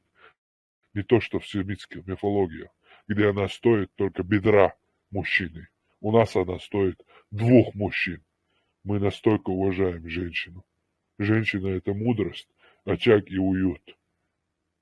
И мы не из тех, кто будет жертвовать этим ради того, чтобы кого-то сделать рабом для себя. Мы отсалтяствовали отдать свой держав. Вот абин нахбу, опять же, бусал нахбу, и нюх и отсалтяствовали. Но нохче бац, нах бац, адамал йол, адамал диндол нахбуй, нах бац ишт. Нах боц нахбуй, шеш лейш, цера мали. Мадол, юк варт, массана, да юк эдиц, да чует, джук тишан тиет, англичанш тиет, полный тиет дакис, массана, да юк варт, да ялшет ваш. Шубол бух бачен, от Библии бачен, от жукти бачен, от скьечер бачен, шугабол бух болшна бачен. Дикий Дозар, просто уайлыш, библейский, исламский бог. Дикий Дозар, Палхич, за это наказать аж. Дейлуы, что Аллах, что Яхве считает невозмутимым делом познавать добро и зло. И за это он Адама и Еву наказал. Но, позвольте заметить, тот же самый Бог считает взять своего сына по приказу какого-то голоса, непонятно, ангел это, Бог. Откуда ты знаешь, дебила ты кусок, тебе пришел какой-то голос и говорит, я Бог, зарежь своего сына. Откуда ты, дебила ты кусок, шизофреник, знаешь, что ты не сошел с ума, а что это именно Бог с тобой говорит. Дебила ты кусок. Откуда ты это знаешь? Но это ж сумасшествие. Тот же самый Бог считает богоугодным делом зарезать своего сына по приказу, просто не размышлял. Лишь бы ты не размышлял. Чем меньше ты размышляешь и думаешь, размышляешь над приказом, тем лучше. Для этого же Бога. Вот ваш Бог, ваш Аллах. Я сумасшедший. Дисклеймер. Осуждаю все, что я сказал. Я являюсь сумасшедшим, больным. У меня есть своя желтая карточка. Нахожусь я в 6-й палате. Все, что я сказал, является вымышленным и не соответствует действительности. У меня все. Брат, добавки Герес, Эльчон и хиджабы Элла. Хиджаб это вообще-то покрывало там. Арбоши, он европейский, вот он, Сузамана Хахала как раз, и когда зарождался вот этот ислам, как у европейцев, как у этих скандинавов-язычников, женская одежда полностью соответствовала как у этого хиджаба. И вообще арабские хиджабы, вот он, хиджабы бошка, те уранты, вот он, грудь, лягкие, а тут конкретно он описание. И, как мы знаем, эта религия появилась благодаря формированию, там, изучая другие религии, контактируя с другими народами, беря у них много чего. А то, что мы видим сейчас, то, что одевают мусульманки, Такого вида хиджаба, в принципе, у них и не было. Это было у европейцев, фактически скопировано у них. Не, я не согласен по одной простой причине. Я согласился бы, но там есть одна причина. Понимаешь ли, где вот это шумеры, семиты находятся, там пустыня, понимаешь? И песчаные бури периодически.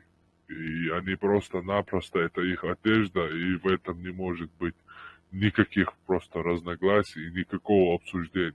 Просто-напросто. Это объективный факт, это является их одеждой. Никакие скандинавы, никакие европейцы, и тем более кавказцы не носили хиджаб. Может, там где-то что-то, ты за что-то зацепился, но это, я не считаю, что это правда, по одной простой причине. Хиджаб и нихаб нужен в пустыне, потому что там песчаные бури. Чтобы прикрыть нос, защитить легкие от этих песчинок, которые во время бури тебе в легкие заходят, от этого люди умирают. Они просто-напросто, у них выбора нет. Это их одежда. Так что тут ты не прав, абсолютно. Я не соглашусь. Потому что... Подожди, мама. Я тут не согласен, потому что хочется царилу, что царь кварт покрывать пошла шеды, царь мохала. Зудмари, види, картум телешала. Это символ был того, что она свободная. Нет, и что тобой, старый. Картум телешала, это понятно, из вейду массерату, я имею в виду хиджаб, яда олла. Полностью хиджаб. Не рад ты имеешь в виду, не рад. Да, нихаб, и чанги, полностью тач, нихаб, битани, дакид, баларду, вот, да. Ну, в принципе, картум телешала, фестиваль, викингши, да, те древние цветы ушли. Форма джаз, викинговский сериал, Джонсона, царь, гайчая, тедуй. Там море, но просторно, те умшают, цен материала. И плюс там женщины были одеты вот в этих точно как хиджабах, но ще языческий символик, шумша, языческий олця, до христианча, а до ця, асы Иваны, бухуш, фактически, у них религия была асатра. И у них была соответствующая, он квартуматил, если посмотришь, ты подумал бы, что она мусульманка. У некоторых народов, других местах, там, у германцев, если женщина выходила замуж, то она в виде как шапку одевала сверху. Это тоже символизировало, что эта женщина замужем, что к ней подходить не стоит, не знакомиться, не кадриться, узнавать там, замужем она или нет. Майя, вот к ней можно было подойти и спросить замуж, можно тебя взять в жены или нет, там, понимаешь, заходу и хау, что ли. А квертхунтилерна это обозначало, что она замужняя женщина. Большая просьба, антисемитизм вообще меня, я не считаю сегодняшний еврейский народ семитами, или не имею в виду их семитами, а я имею в виду вот именно вот этих арабов древних, шумерских, вот этих ассирийцев и все эти семитские вот эти племена, имею в виду, а не сегодняшний вот этот еврейский, израильский народ, израильскую нацию. Я очень сильно уважаю Израиль, а также израильскую нацию, очень сильно их уважаю. Также считаю их разумными людьми, равными всем людям. И осуждаю все, что, скажем так, антисемитское, то есть как антиеврейское, скажем так, или антиарабское и так далее. Я имею в виду именно вот этих вот потомков, историю, как все начиналось и расходилось. Если у кого-то есть там что-то противопоставить, где-то исправить, где-то поправить, буду всегда рад послушать. Говоришь, что борешься с идеологией, вот негативная идеология, а не с какими-то там нациями, людьми или этими. Да, 100%. Нет, я не слышал про это. Единственное, я Хаймерса поправлю. В этой мифологизированной истории царь восстания Юахшен у людей вообще не было бы шансов, если бы часть вот этих богов, То есть, видимо, и Прометей. Да, да, Да, Цадиха. Тогда вот иначе инопланетяне победить Турма, да, и по сравнению с ними вообще вождь, никто технологически развитый, я имею в виду. Дело, там была эта междоособица, и вот, видимо, это Прометей от этого дождь, свет несет. Да, Уэйз, Энлил, Ану, Ухалаешь, Верховный. Они трое только были. Энлил потоп и ногу, Анус Дуйбиан и Ас Дуйбиан. Они трое согласились, устроили потоп, но вообще, кто помог развиться человечеству, это Бог Эа. И он же стал на сторону людей. Это украденный сюжет. Это вообще полностью кража этого шумерских этих историй. И здесь тоже украденный сюжет. Да, ну не скажем украденный, а скажем плагиат. Но еще надо уточнить, что надо отдать должное и евреям, и их предкам, и семитам. Они все-таки сохранили эти мифы, хоть и переобразовывали их предки, но все-таки благодаря этим мифам, по следам этих мифов, как мы и говорили, эта экспедиция искала на самом деле в Месопотамии библейские подтверждения, и через Библию, через следы из Библии дошли до вот этого, до открытия Шумер. То есть,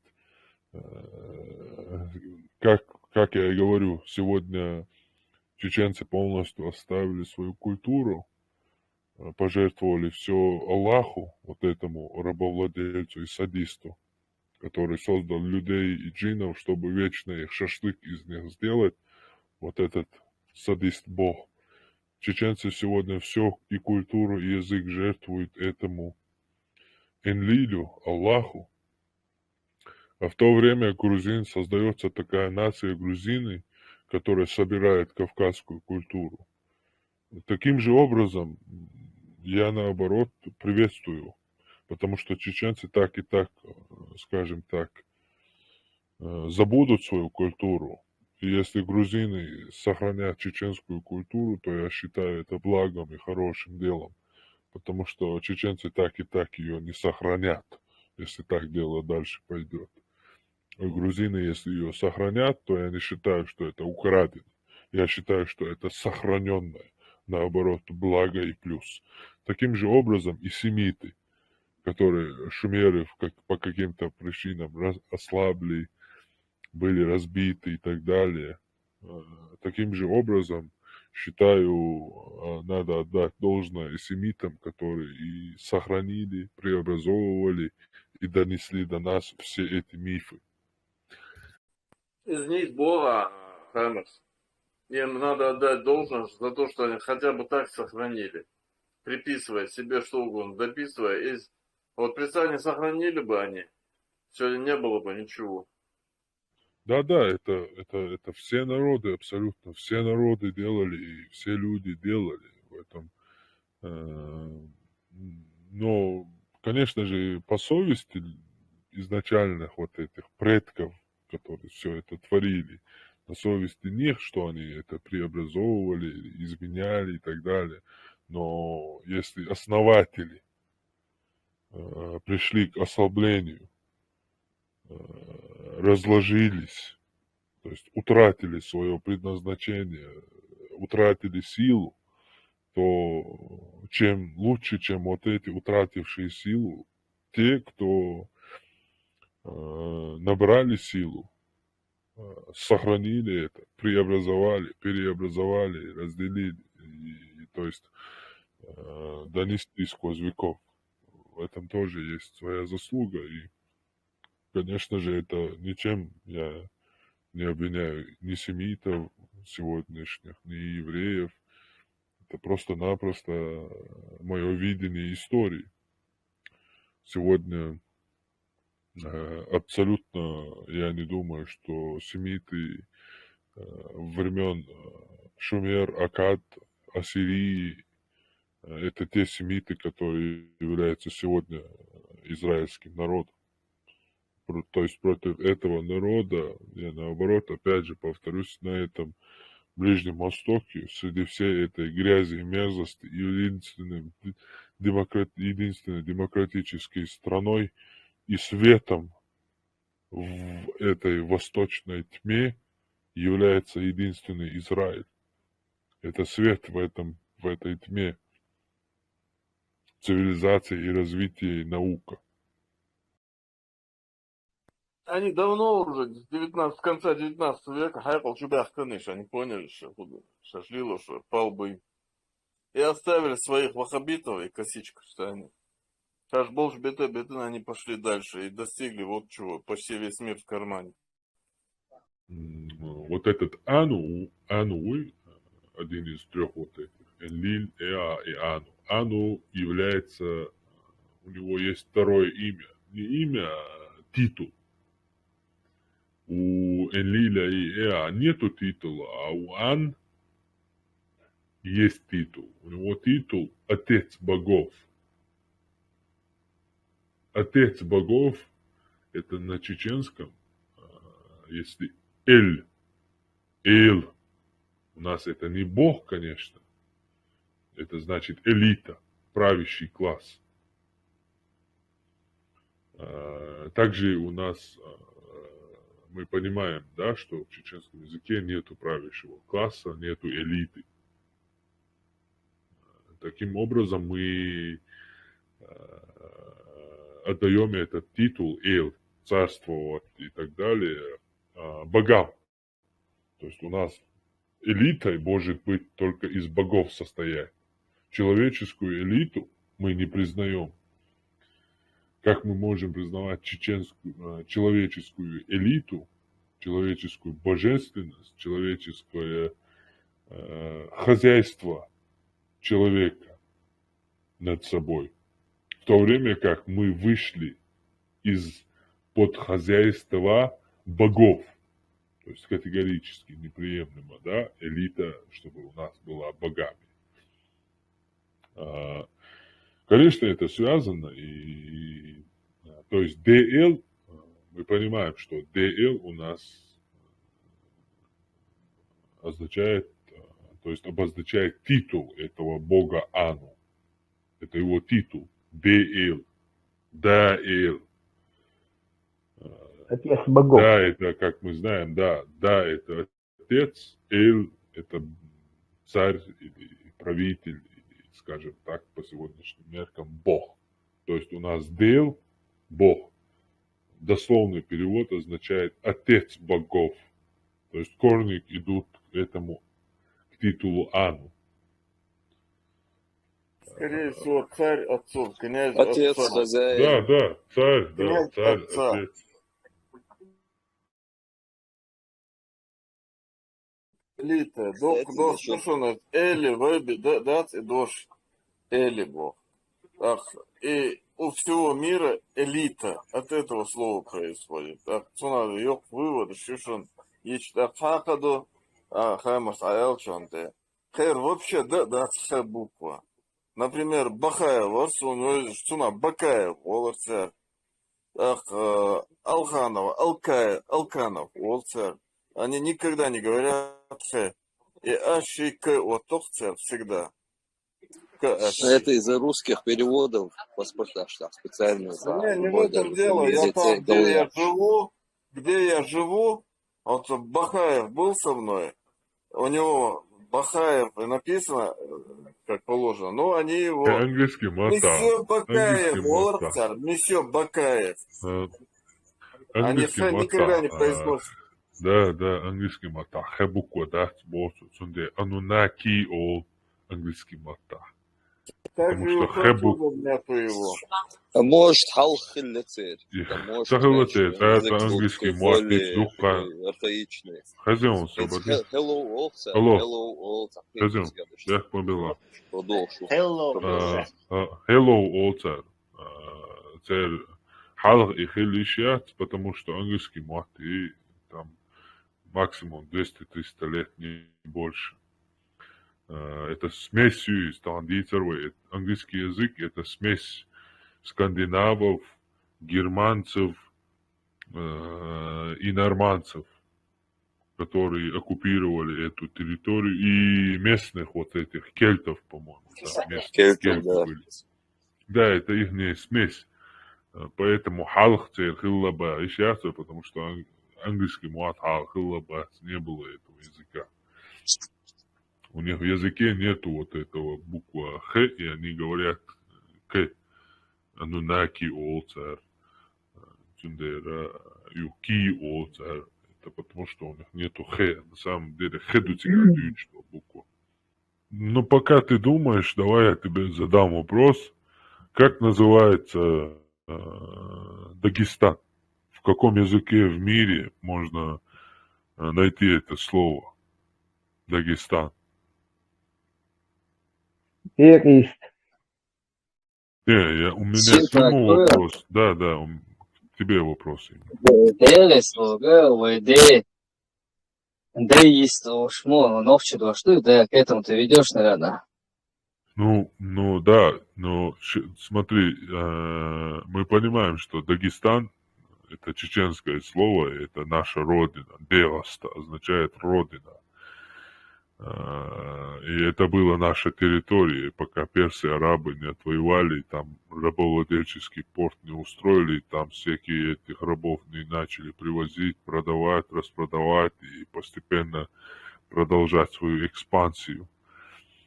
Сегодня для некоторых людей это тоже покажется каким-то вот этим, как ты сказал про Хазарию. Но почему мы должны останавливаться именно на Дагестане? Что дальше Дагестана нас не было, что ли? Недалеко вот это Шумеры, Хуриты, Урарту, он вот рядом. Ближе, 2 раза ближе, чем Москва. Антитеррор. Один факт мы не должны исключать. Сам факт, то самое важное. Нас слишком мало, во-первых, в мире. И в-третьих, автохтонный народ, который еле-еле выжил, можно сказать. Так, Амабара, Хельче, Хечена, ой, родственные, Бандаш, Халдизер, Хитсум, по Кавказу, не знаю, где-то в Месопотамии, выше, как греки. Ну, я же тебе говорю, послушай, освободилась. Войдуч Мадутан, Хитсам Вяла Мацуня, Хитчувяла. Наш язык идет до Англии, ты понимаешь? Вообще, наш язык идет до Великой Британии.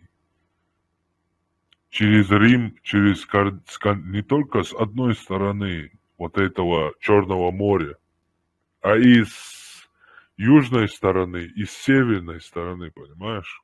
Через Рим и через Скандинавию, Германию и соединяется это в Великой Британии. Понимаешь? Мэйр Олквай там, муж. Мэйр Олквай, Оли. Английский мата, married, дук, замужество. И что это? Точь звучание, полностью идентичное. Тип на английском. Тип. Хаймерс? Латта, лен. Хаймерс, я тебе подкину вообще интересное. Уайтиска холл. Значит, хаслуш. Что? Вот англичанш пусть олом. Не, и притом англичанш, это опять же, это через Рим, это как наш язык в точке в Британии соединился, как наши следы нашего языка соединились в английском языке и отобразились в нем, таким же образом и люди, и Рим с этой стороны, с южной, и скандинавы, викинги, соединились на землях Британии и воевали там между собой. Понимаете? Хаймерс, вот и совпадение, Ихильч, вот как объяснить, что англичане пюси ол тисках, Вы ПСО. И это такое ласкательно-уменьшительное. Как бы мы у них взяли англичан, Болчобахан, аштисках ПСО, и давайте трохи эльду. Вероятность такого совпадения, она исчезающая мала, просто исчезающая. Тесла. Помимо этого, я же еще раз говорю, Англия – это смесь, английский язык – это смесь французского, латинского, скандинавского, германского. Это созданный новый язык. Даже там, вот этом новом созданном языке, мы находим следы в точности тоже произношения, как в нашем, то представьте, что будет в немецком, в этрусском, в латинском, в скандинавских языках. Возьмите само название Дании, на русском Дания, на английском, на их языке. Дания означает Денмарк. Понимаете? Денмарк. Полностью идентичное слово Денмарк. Родина отцов. Полностью, 100% идентичная. То есть родина отцов и родина данов является Денмарк. Денмарк на английском. Эммар, мать Николая, отца, датчанка была, Цунцевыр. Цунцахаун. Дагмар. Дагмар. Дагмар? Да. За декуду гайшин надо держаться полностью идентичных названий. И смысловых, и произносительных вариантов. Да, чтобы мы не казались вот этими армянами, скажем так. Совершенно верно. 9000-летней истории. Мы, опять же, не утверждаем, что шумеры – это чеченцы. Мы, опять же, не утверждаем, что это язык чеченский. Мы говорим нахи, людской, человеческий, где человеческая цивилизация начала свое начало. И также мы нахи не то, что чеченцам не приписываем это, мы также не приписываем все это к человекам. К шумеры это все, скажем так, заслугу всего этого человеческой цивилизации, созданию человека разумного, Homo sapiens, из глины, где слово Бога, и где слово было Бог, и слово было у Бога, и слово было Бог, это относится именно к созданию вот этого письменности, когда образы пещерных людей, которых они рисовали на стенах, превратились в иероглифы, в символы. Вот первые зачатки вот этих превращения образов в иероглифы и создание письменности первой началось у шумер. И шумеры это все заслугу отдают к инопланетянам. Так что мы тут не говорим, что это чеченский, там разные люди там заходят, говорят, там чеченцы избранные, там чеченцы то, чеченцы все. Чеченцы это лишь одни из потомков вот этой цивилизации, первой зародившейся. Этому... Остатки языка. Да, именно. Язык как бы достался нам от них. Вот. И сохранился, и достался, и сохранился. У нас язык, мы этот язык несем по сегодняшний день, он у нас сохранился. То есть, чем дальше, тем больше. Совало свободнее халдается, а уже сосилуя шум. Чем дальше, тем больше он изменялся. И в любом случае, не то, что чеченцам все это приписывает, как сегодня зашел в комментах один ингуш и тоже начал там халды народ говорить, что да я микрофон, что халды это народ,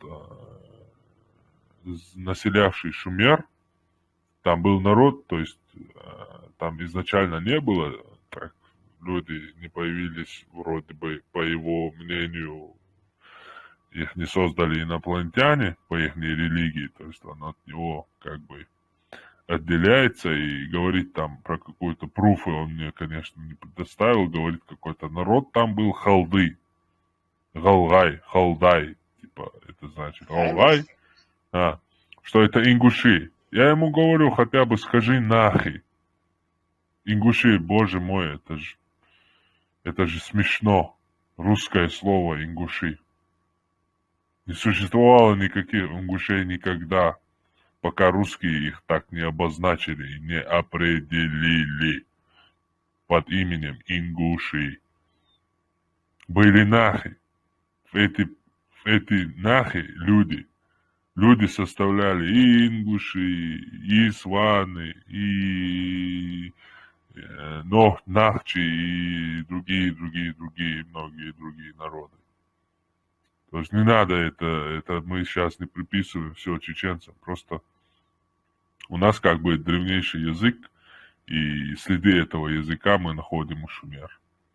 И это неопровержимое доказательство причастности наших предков, языков, вот язык, от которого мы взяли, причастности их к первым зарождению первой цивилизации. Помимо всего этого, кехат, который сегодня чеченцы обозначают листок тетради, кехат. Ке – это, скажем так, внутренняя сторона ладони.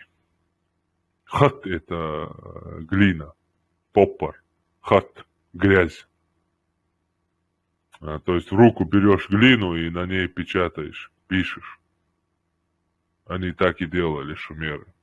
То есть кехат, который сегодня чеченцы обозначают листок тетради, это на самом деле, если смотреть чисто дословный перевод, это никакого отношения к дереву и тем более к листку тетради не имеет. Это прямое отношение к глиняному табличку. На самом деле, година хайшен, полностью, вежи буй, подугу массу бошбо, европейч. Вежи демократичей.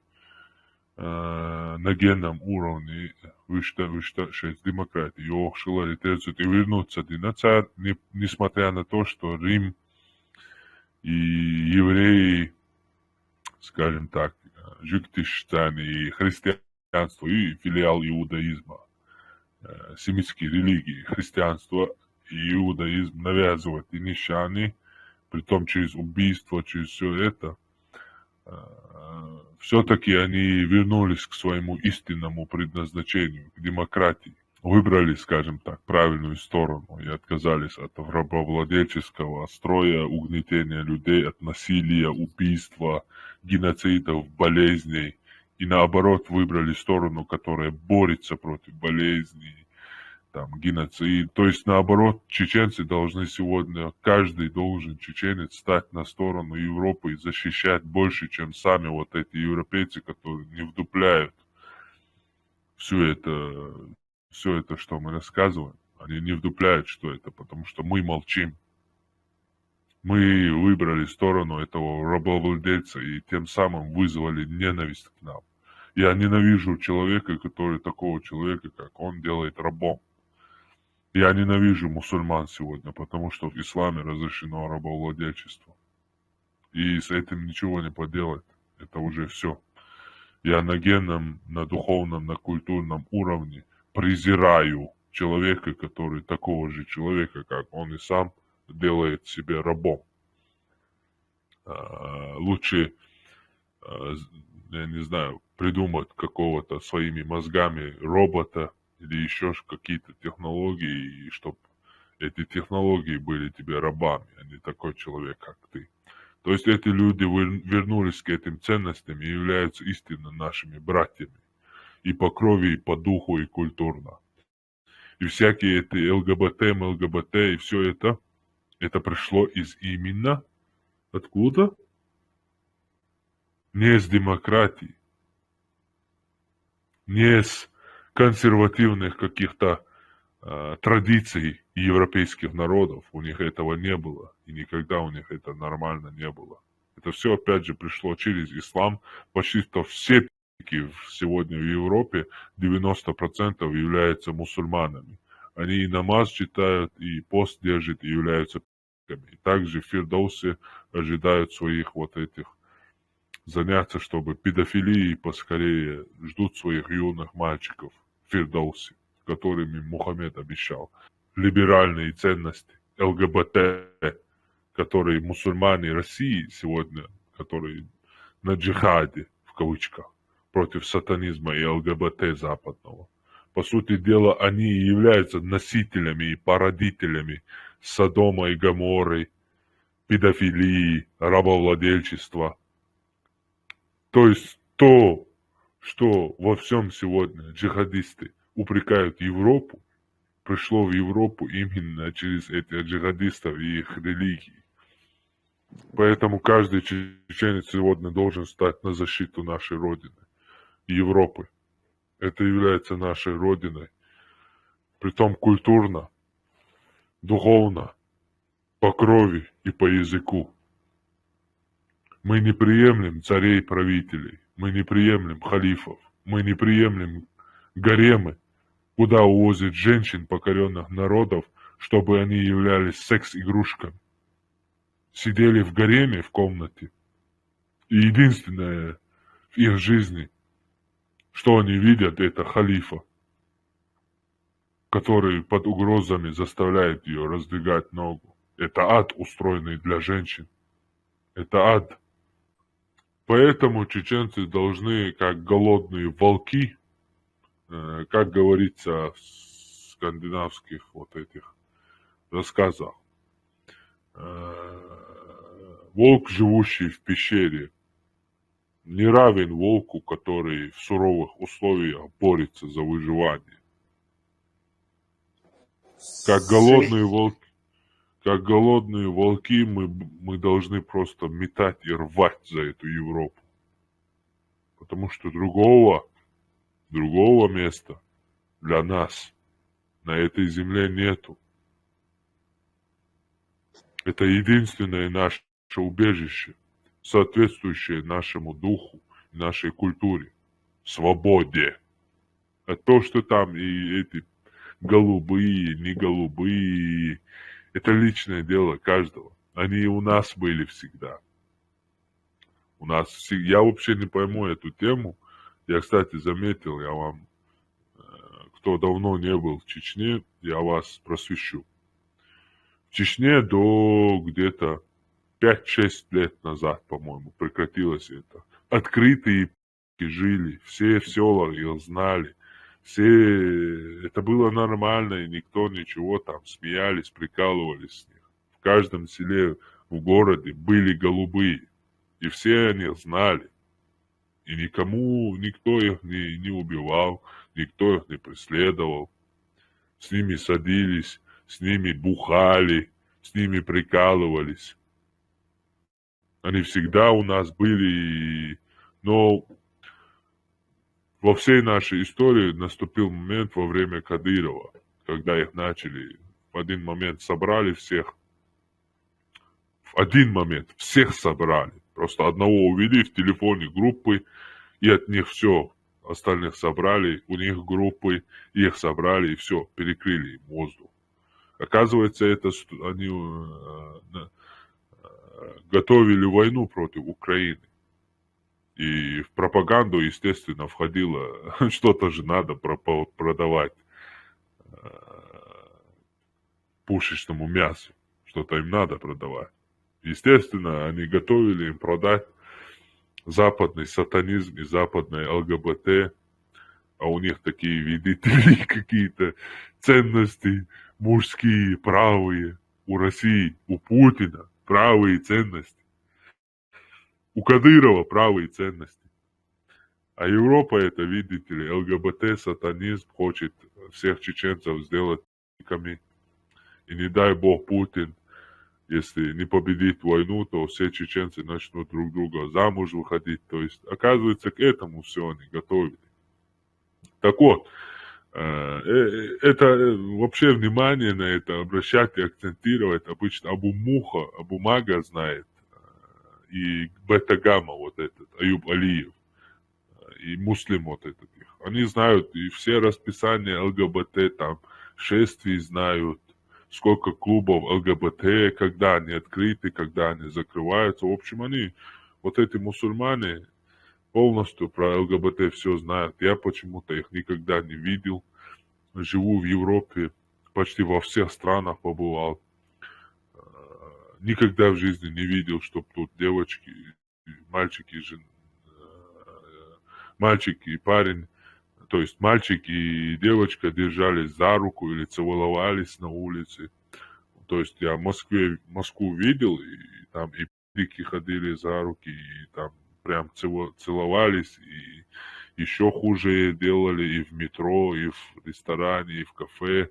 И я думал, что все не чеченцы в мире, все люди, не, кроме чеченцев в мире, такие же.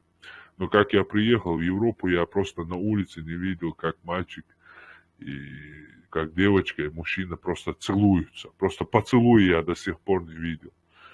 Уже 6 лет в Европе. Побывал в 5 странах. Ни разу не видел, как на улице целуются мужчина с женщиной. Ни разу просто этого. А то, что мальчик с мальчиком за руку или еще что-то, я об этом даже молчу. Я 2 раза единственно видел на установке, как и то малышня, школьники, мальчик и девочка. 2 раза за 5-6 лет 2 раза видел, как на остановке мальчик и девочка сидят обнявшись. 2 раза. То есть это полностью соответствующее, это наша культура, это наши страны, это наши братья. И мы должны просто рвать и метать за эту культуру, за эту демократию, за эту свободу. Таникума бая уезжать. 6 знаний накапливаться, где готовы хил. Тян датует решенное. Шихан темакача. Учама дил. Аллаху акбар бош. Да, маша Аллах бош. Ше полный бусал ду бош. Информация гумагула е. В лобовую олдал уставсан сосанчук мариарт. Шенти багма хватит вообще полностью матрицы к шашлать, молотить ни в коем случае. Полностью соответствует матрице, системе, полностью прогибайтесь под систему. Шадега узнавать, шадега копить, ярость копить, ненависть копить, энергии копить, и ни в коем случае нигде это не выплескивайте. Мы являемся энергетическими разрядами, не более. Каждый человек это всего лишь энергетический разряд или сосуд, или батарея. Если он где-то проявляет агрессию в ненужном месте, или матерится, или гневается, он свою энергию накопленную в своем дюраселе, он ее просто-напросто бессмысленно выплескивает. Лучше копите эту энергию. Чем больше его накопите, тем больше у вас будут ресурсы и сила. Тем сильнее будет ваш удар. Накапливайтесь и вливайтесь во все структуры, во все общества. Берите информацию. А когда уже вас подставят перед фактом совершить мерзость, там, как у них принято, через задний проход инициация или убийство людей, то в этот момент уже выберите правильный выбор. Там не уже, ошибитесь, да? Да, там уже не ошибитесь и всю свою ярость, либо там выплесните, либо ее сохраните с информацией и с вот этой свидетелем, чего вы стали с этой информацией. Переберитесь, в общем, в Европу, на вашу родину. Мы тут вас ждем, мы братья, мы, дай Бог, мы скоро вот эти все пейтбоцум, вот эти пейтбоч, тумсуа, адат, вот этими со всеми с исламскими разберемся. создадим чеченское лобби, где мы любому чеченцу, которому нужна истинная помощь, сможем подать руку, помочь. Будем ждать вас тут, где мы сможем вам помочь устроиться на работу, жилье и все тому подобное. То есть у вас тут будет, скажем так, бухер-букш в любом случае. Да, и главной цели. Нала Галбяхов козарос, Бусалдин Чувани козар, Европе нах. И актер Закаева, ая боличи, там, Сацуя Кадырова, ая боличи, Цавочи, шта, Кезг Бабин. Но хинстай махулла козахар, мет халх муер, траша халх, нохчичур саг Европе, нохчичур кайш. Але хорш букар нохчи. Рад эн бошта, киеч юхси боч, та силу юхси боч кушта. Гуркон цугай на Европе адам. Таганам башхал цагохон. Отана юрт колхозы хэш сан хиетон ца. Ца газантир, хаяк кан шинти мажуален ца. Ца хуюца хуш, ца экроят, ца лесной человек, шита обезьянчук хэш сан хиетон. Но Odam واقع هيقدر يدشون يوروب حتى يدشون مشروع يدشون يوروب образование يدشون медицин يدشون بخر بوشون безопасность يدشون спасение يدشون قيرم لخلور بوشون شو دام هورا موشا نوحشو وولشو أصلا أشلو شا نوحشو وولشو شا نوحشو قوما دواغلوش وولشو زودي أدواشتو دوي ألهيتسون خو يوروبيا o üyeş bol, vejer nohçiş, habor bol, habah kıpa üyeş bir, sen o da payda bolş, uza buhir boyal. Da mulla. O kuzah Европа, Orange degdo, o Allah'ın, вообще Allah'ın, kodayşa tadеш, то Muhammed pedofil хет, сюрмая цаник, глазаш красит, я шлялёл, голубой хиет сун лично, Мухаммад, сун голубой укы. То есть бьём шишин Европе, давай сих, шей хумш гула и это тайе, шей шариаты, давай. Что тайой это решен шу. Ну что тайой чач, о бьё тайой это решен, и то неизвестно, вы доберетесь домой или нет. Сюда сих, шей хумш собрать, давай. Дуйте отсюда. Ты псуркаю, хлюгабон, шнирхом, майерил. Давай, ты таеху за всех. Аслан хок кистан, тяуан мекшон, шариат дийца. Хопака аташ дон, он умаца ош, элаш такиечи, айрен хруй. Но я уже сторонник того, что айрен вац. Не буду, в общем, гасить тебя, но шариат. Дальше дийц, валла, тук терпеть вирвацом. Ночь гала ашуи, милухаи, трол дано вообще шадолхум. Хож хайо ши ячин вообще. Ночь ам аудал хеш ночь оман тяхбу тха гаят волсак ночь ам айда гаят волсак тана дех шу хожо ши ячин ши шар'ияти давай быстро, давай.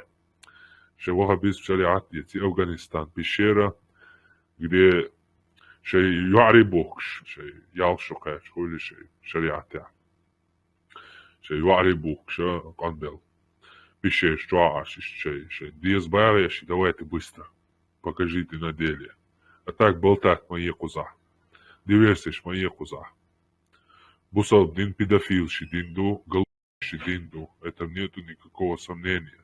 И Аслан такие люди, как ты, пытающиеся обелить эту религию, являетесь большим злом, чем сами эти проповедники. Поэтому أوضلنا خزاحباتون بموحتا سنديرا حيدش نشلورة ديش وسكازو دي أها قيجارة شريعتي بيت بوتسم شديج بول наха что полностью чаксаги наши. Все, мы уже узнали вас. Все. Шукишанция яц. Чемодан, вокзал, Афганистан. Все. Или Чечня. Вот вам и халиф Кадыров, Не, Афганистан, и все. Нохчи, что еще пасть, пусть в Афган валят. Зачем им они нужны? Чтобы мы потом с ними учились, что ли? Не, я лично не собираюсь там с ними мучиться, потому что там сейчас бесполезно. Я уже все перешел на сторону, чем жить, пытаться усидеть на двух стульях и не усидеться на одной. Лучше акцентировать внимание на Европе, где мы живем, и создать наконец-таки тут лобби, которое хоть чем-то может помочь. Хоть какое-то общество, хоть какое-то количество людей хотя бы в Европе сначала собрать. О какой свободе, о какой демократии мы можем говорить, если мы в Европе не можем 1000 человек собрать. Если человек не может 10 евро донат на чеченский народ пожертвовать, если всем плевать, если все тут, надо сначала в Европе людей хотя бы собрать. Понимаете, мы не можем сейчас человеку, вот, которому нужна помощь из Чечни, например, сегодня огромное количество, не огромное, которой действительно нужна помощь. Есть по всему миру чеченцы, которые хотят Европу. И максимум нужен 1000 евро. Но вы представляете, эти люди как алмазы для нашего народа. Но у нас нету 1000 евро, чтобы им помочь. Вы понимаете, насколько ничтожественно наше положение? А знаете, почему у нас нету 1000 евро, чтобы спасти от смерти человека, нашего брата, чеченца, мусульманина и еще ихнего, допустим? Такие же тоже есть. Вы понимаете, в чем причина, почему мы не можем собрать 1000 евро донатов, чтобы спасти жизнь чеченца? Потому что мы все донаты, все жизнь, все потратили Аллаху. Мы все пожертвовали Аллаху на следующий мир. Каждый человек себе хочет заработать вечный бордель, оргию. Итак, на большую часть вопросов ответы есть. Но чтобы все совпало, нам нужен последний пазлик. И этот пазлик называется «Наше мироустройство». И если мы вставим этот пазлик, тогда уже совпадет все. Так как же выглядит наш мир? И говоря «мир», я имею в виду всю территорию, включая и космос, а не конкретно наши 6 континентов, которых тоже может и, скорее всего, на самом деле больше. Существует 2 конкурирующие концепции мироустройства – плоская Земля и полая. И они обе верные. Если говорить о той поверхности, на которой мы находимся, кстати, шарик, уж извините, это абсурд, то она, безусловно, плоская. И, надеюсь, не нужно занимать и без того огромный хронометраж моего фильма, чтобы предоставить зрителям еще и эту информацию, со всеми доказательствами, которые без меня множество во всемирной паутине.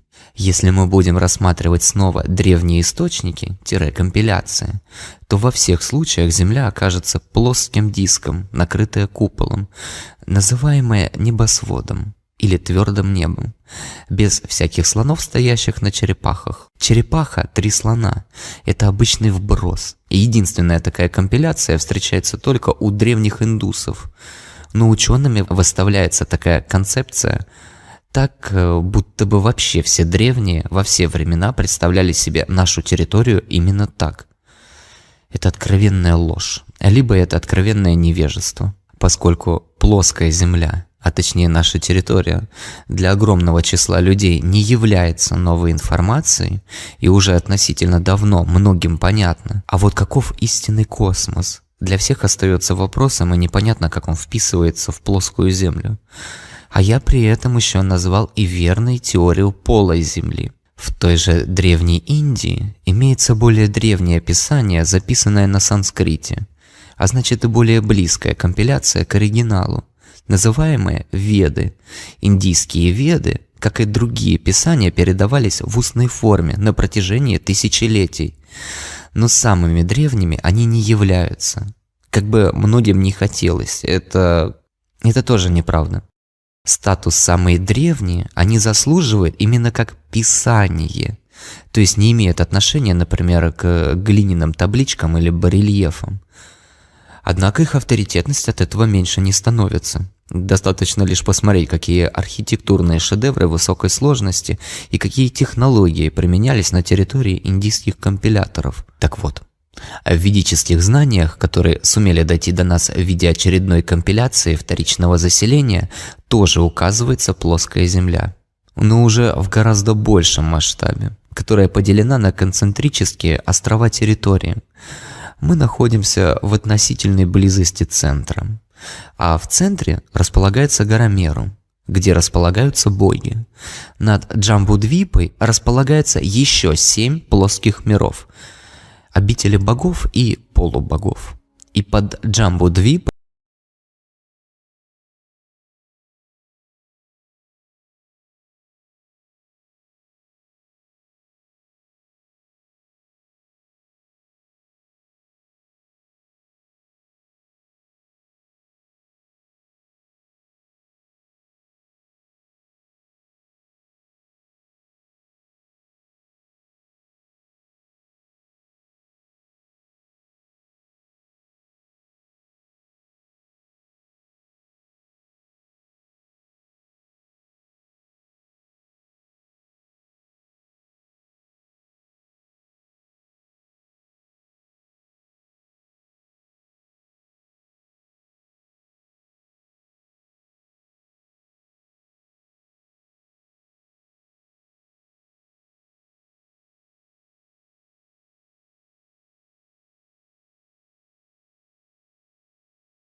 старших богов. И здесь же они создают людей. И здесь же они их распространяют. И здесь же перекладывают труд своих плененных братьев на людей. Так каков наш мир? Где мы?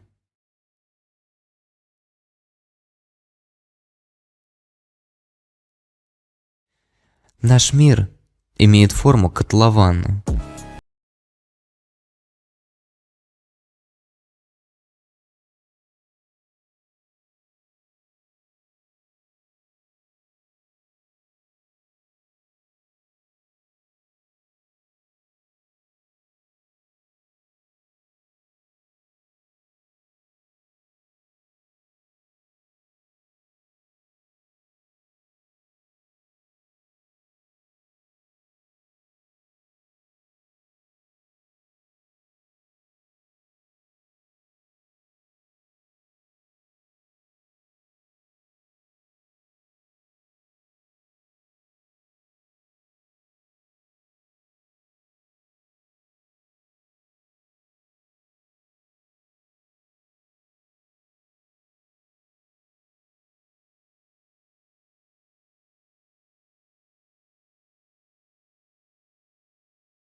Данте Альгьери изображал ад именно точно так же. А я уже доказал, что мы именно в аду по каноничным концепциям. Каноничным, естественно, в кавычках.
Вопросы.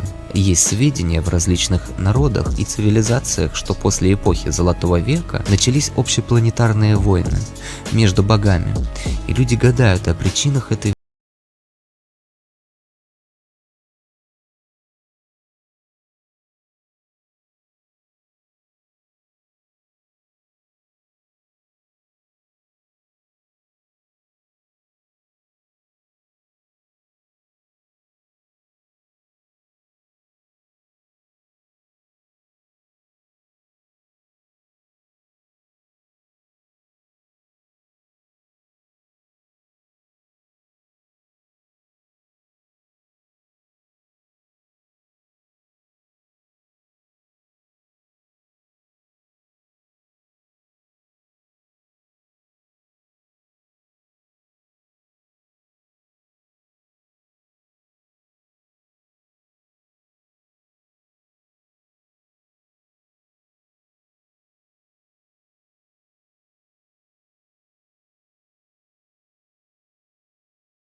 убийство Вритры, змееобразный демон хаоса. Но в точности прямо как и в нашей с вами истории. И здесь ничего удивительного нет. Снова компиляция. Девы — это наши с вами главные герои, а асуры — те, с кем идет противостояние, которых возглавляет снова нечто змееподобное, и то, что убивает великий бог. Индийским ведам, даже самым древним, около 3500 лет, а шумерским глиняным табличкам 5000 лет и более. И вторая битва — это после Золотого века. Возвращаемся к войнам. Многие альтернативные исследователи, да и не только, например, официальные тоже, находят следы той самой войны. Иногда и ссылаются на древние источники. Правда, очень часто путают одну войну с другой. Их было две. Когда не было еще людей, и когда уже были люди. Что не отрицают и тексты компиляции. Небесная битва и битва богов уже на земле. Эпоха Золотого века – это когда наши боги жили бок о бок с людьми и культивировали цивилизации. А в нашей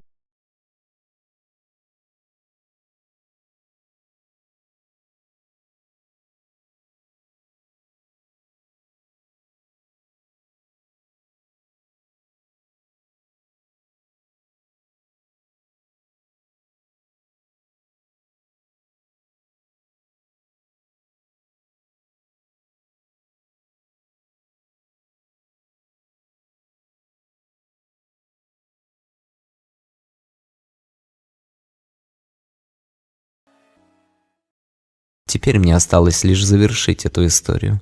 Как запустить цивилизацию и заставить изготовленных людей развиваться и продвигаться? И я вернусь во времена после потопа. У нас потоп, вызванный тем, что цивилизация свернула не туда по вине игигов, и титаны решаются на уничтожение сотворенного мира. Но Энки спасает плагиатного Ноя, и боги решают перезапустить человечество. Далее Ан предлагает снова создать людей. Они расселяются по земле, те, что как раз наши современники, которые попадут на руины прошлой цивилизации, которые будут сначала размножаться и плодиться, иметь примитивный образ жизни, знания. Первобытные люди, как нам любят рассказывать в школе или ученые. Это вот они. После цивилизацию необходимо запустить. И тогда боги спускаются с небес, по этой самой бездне к людям, находят этих самых аборигенов, показывают на себя и представляются. Бог. Вначале было Слово, и Слово было у Бога, и Слово было Бог.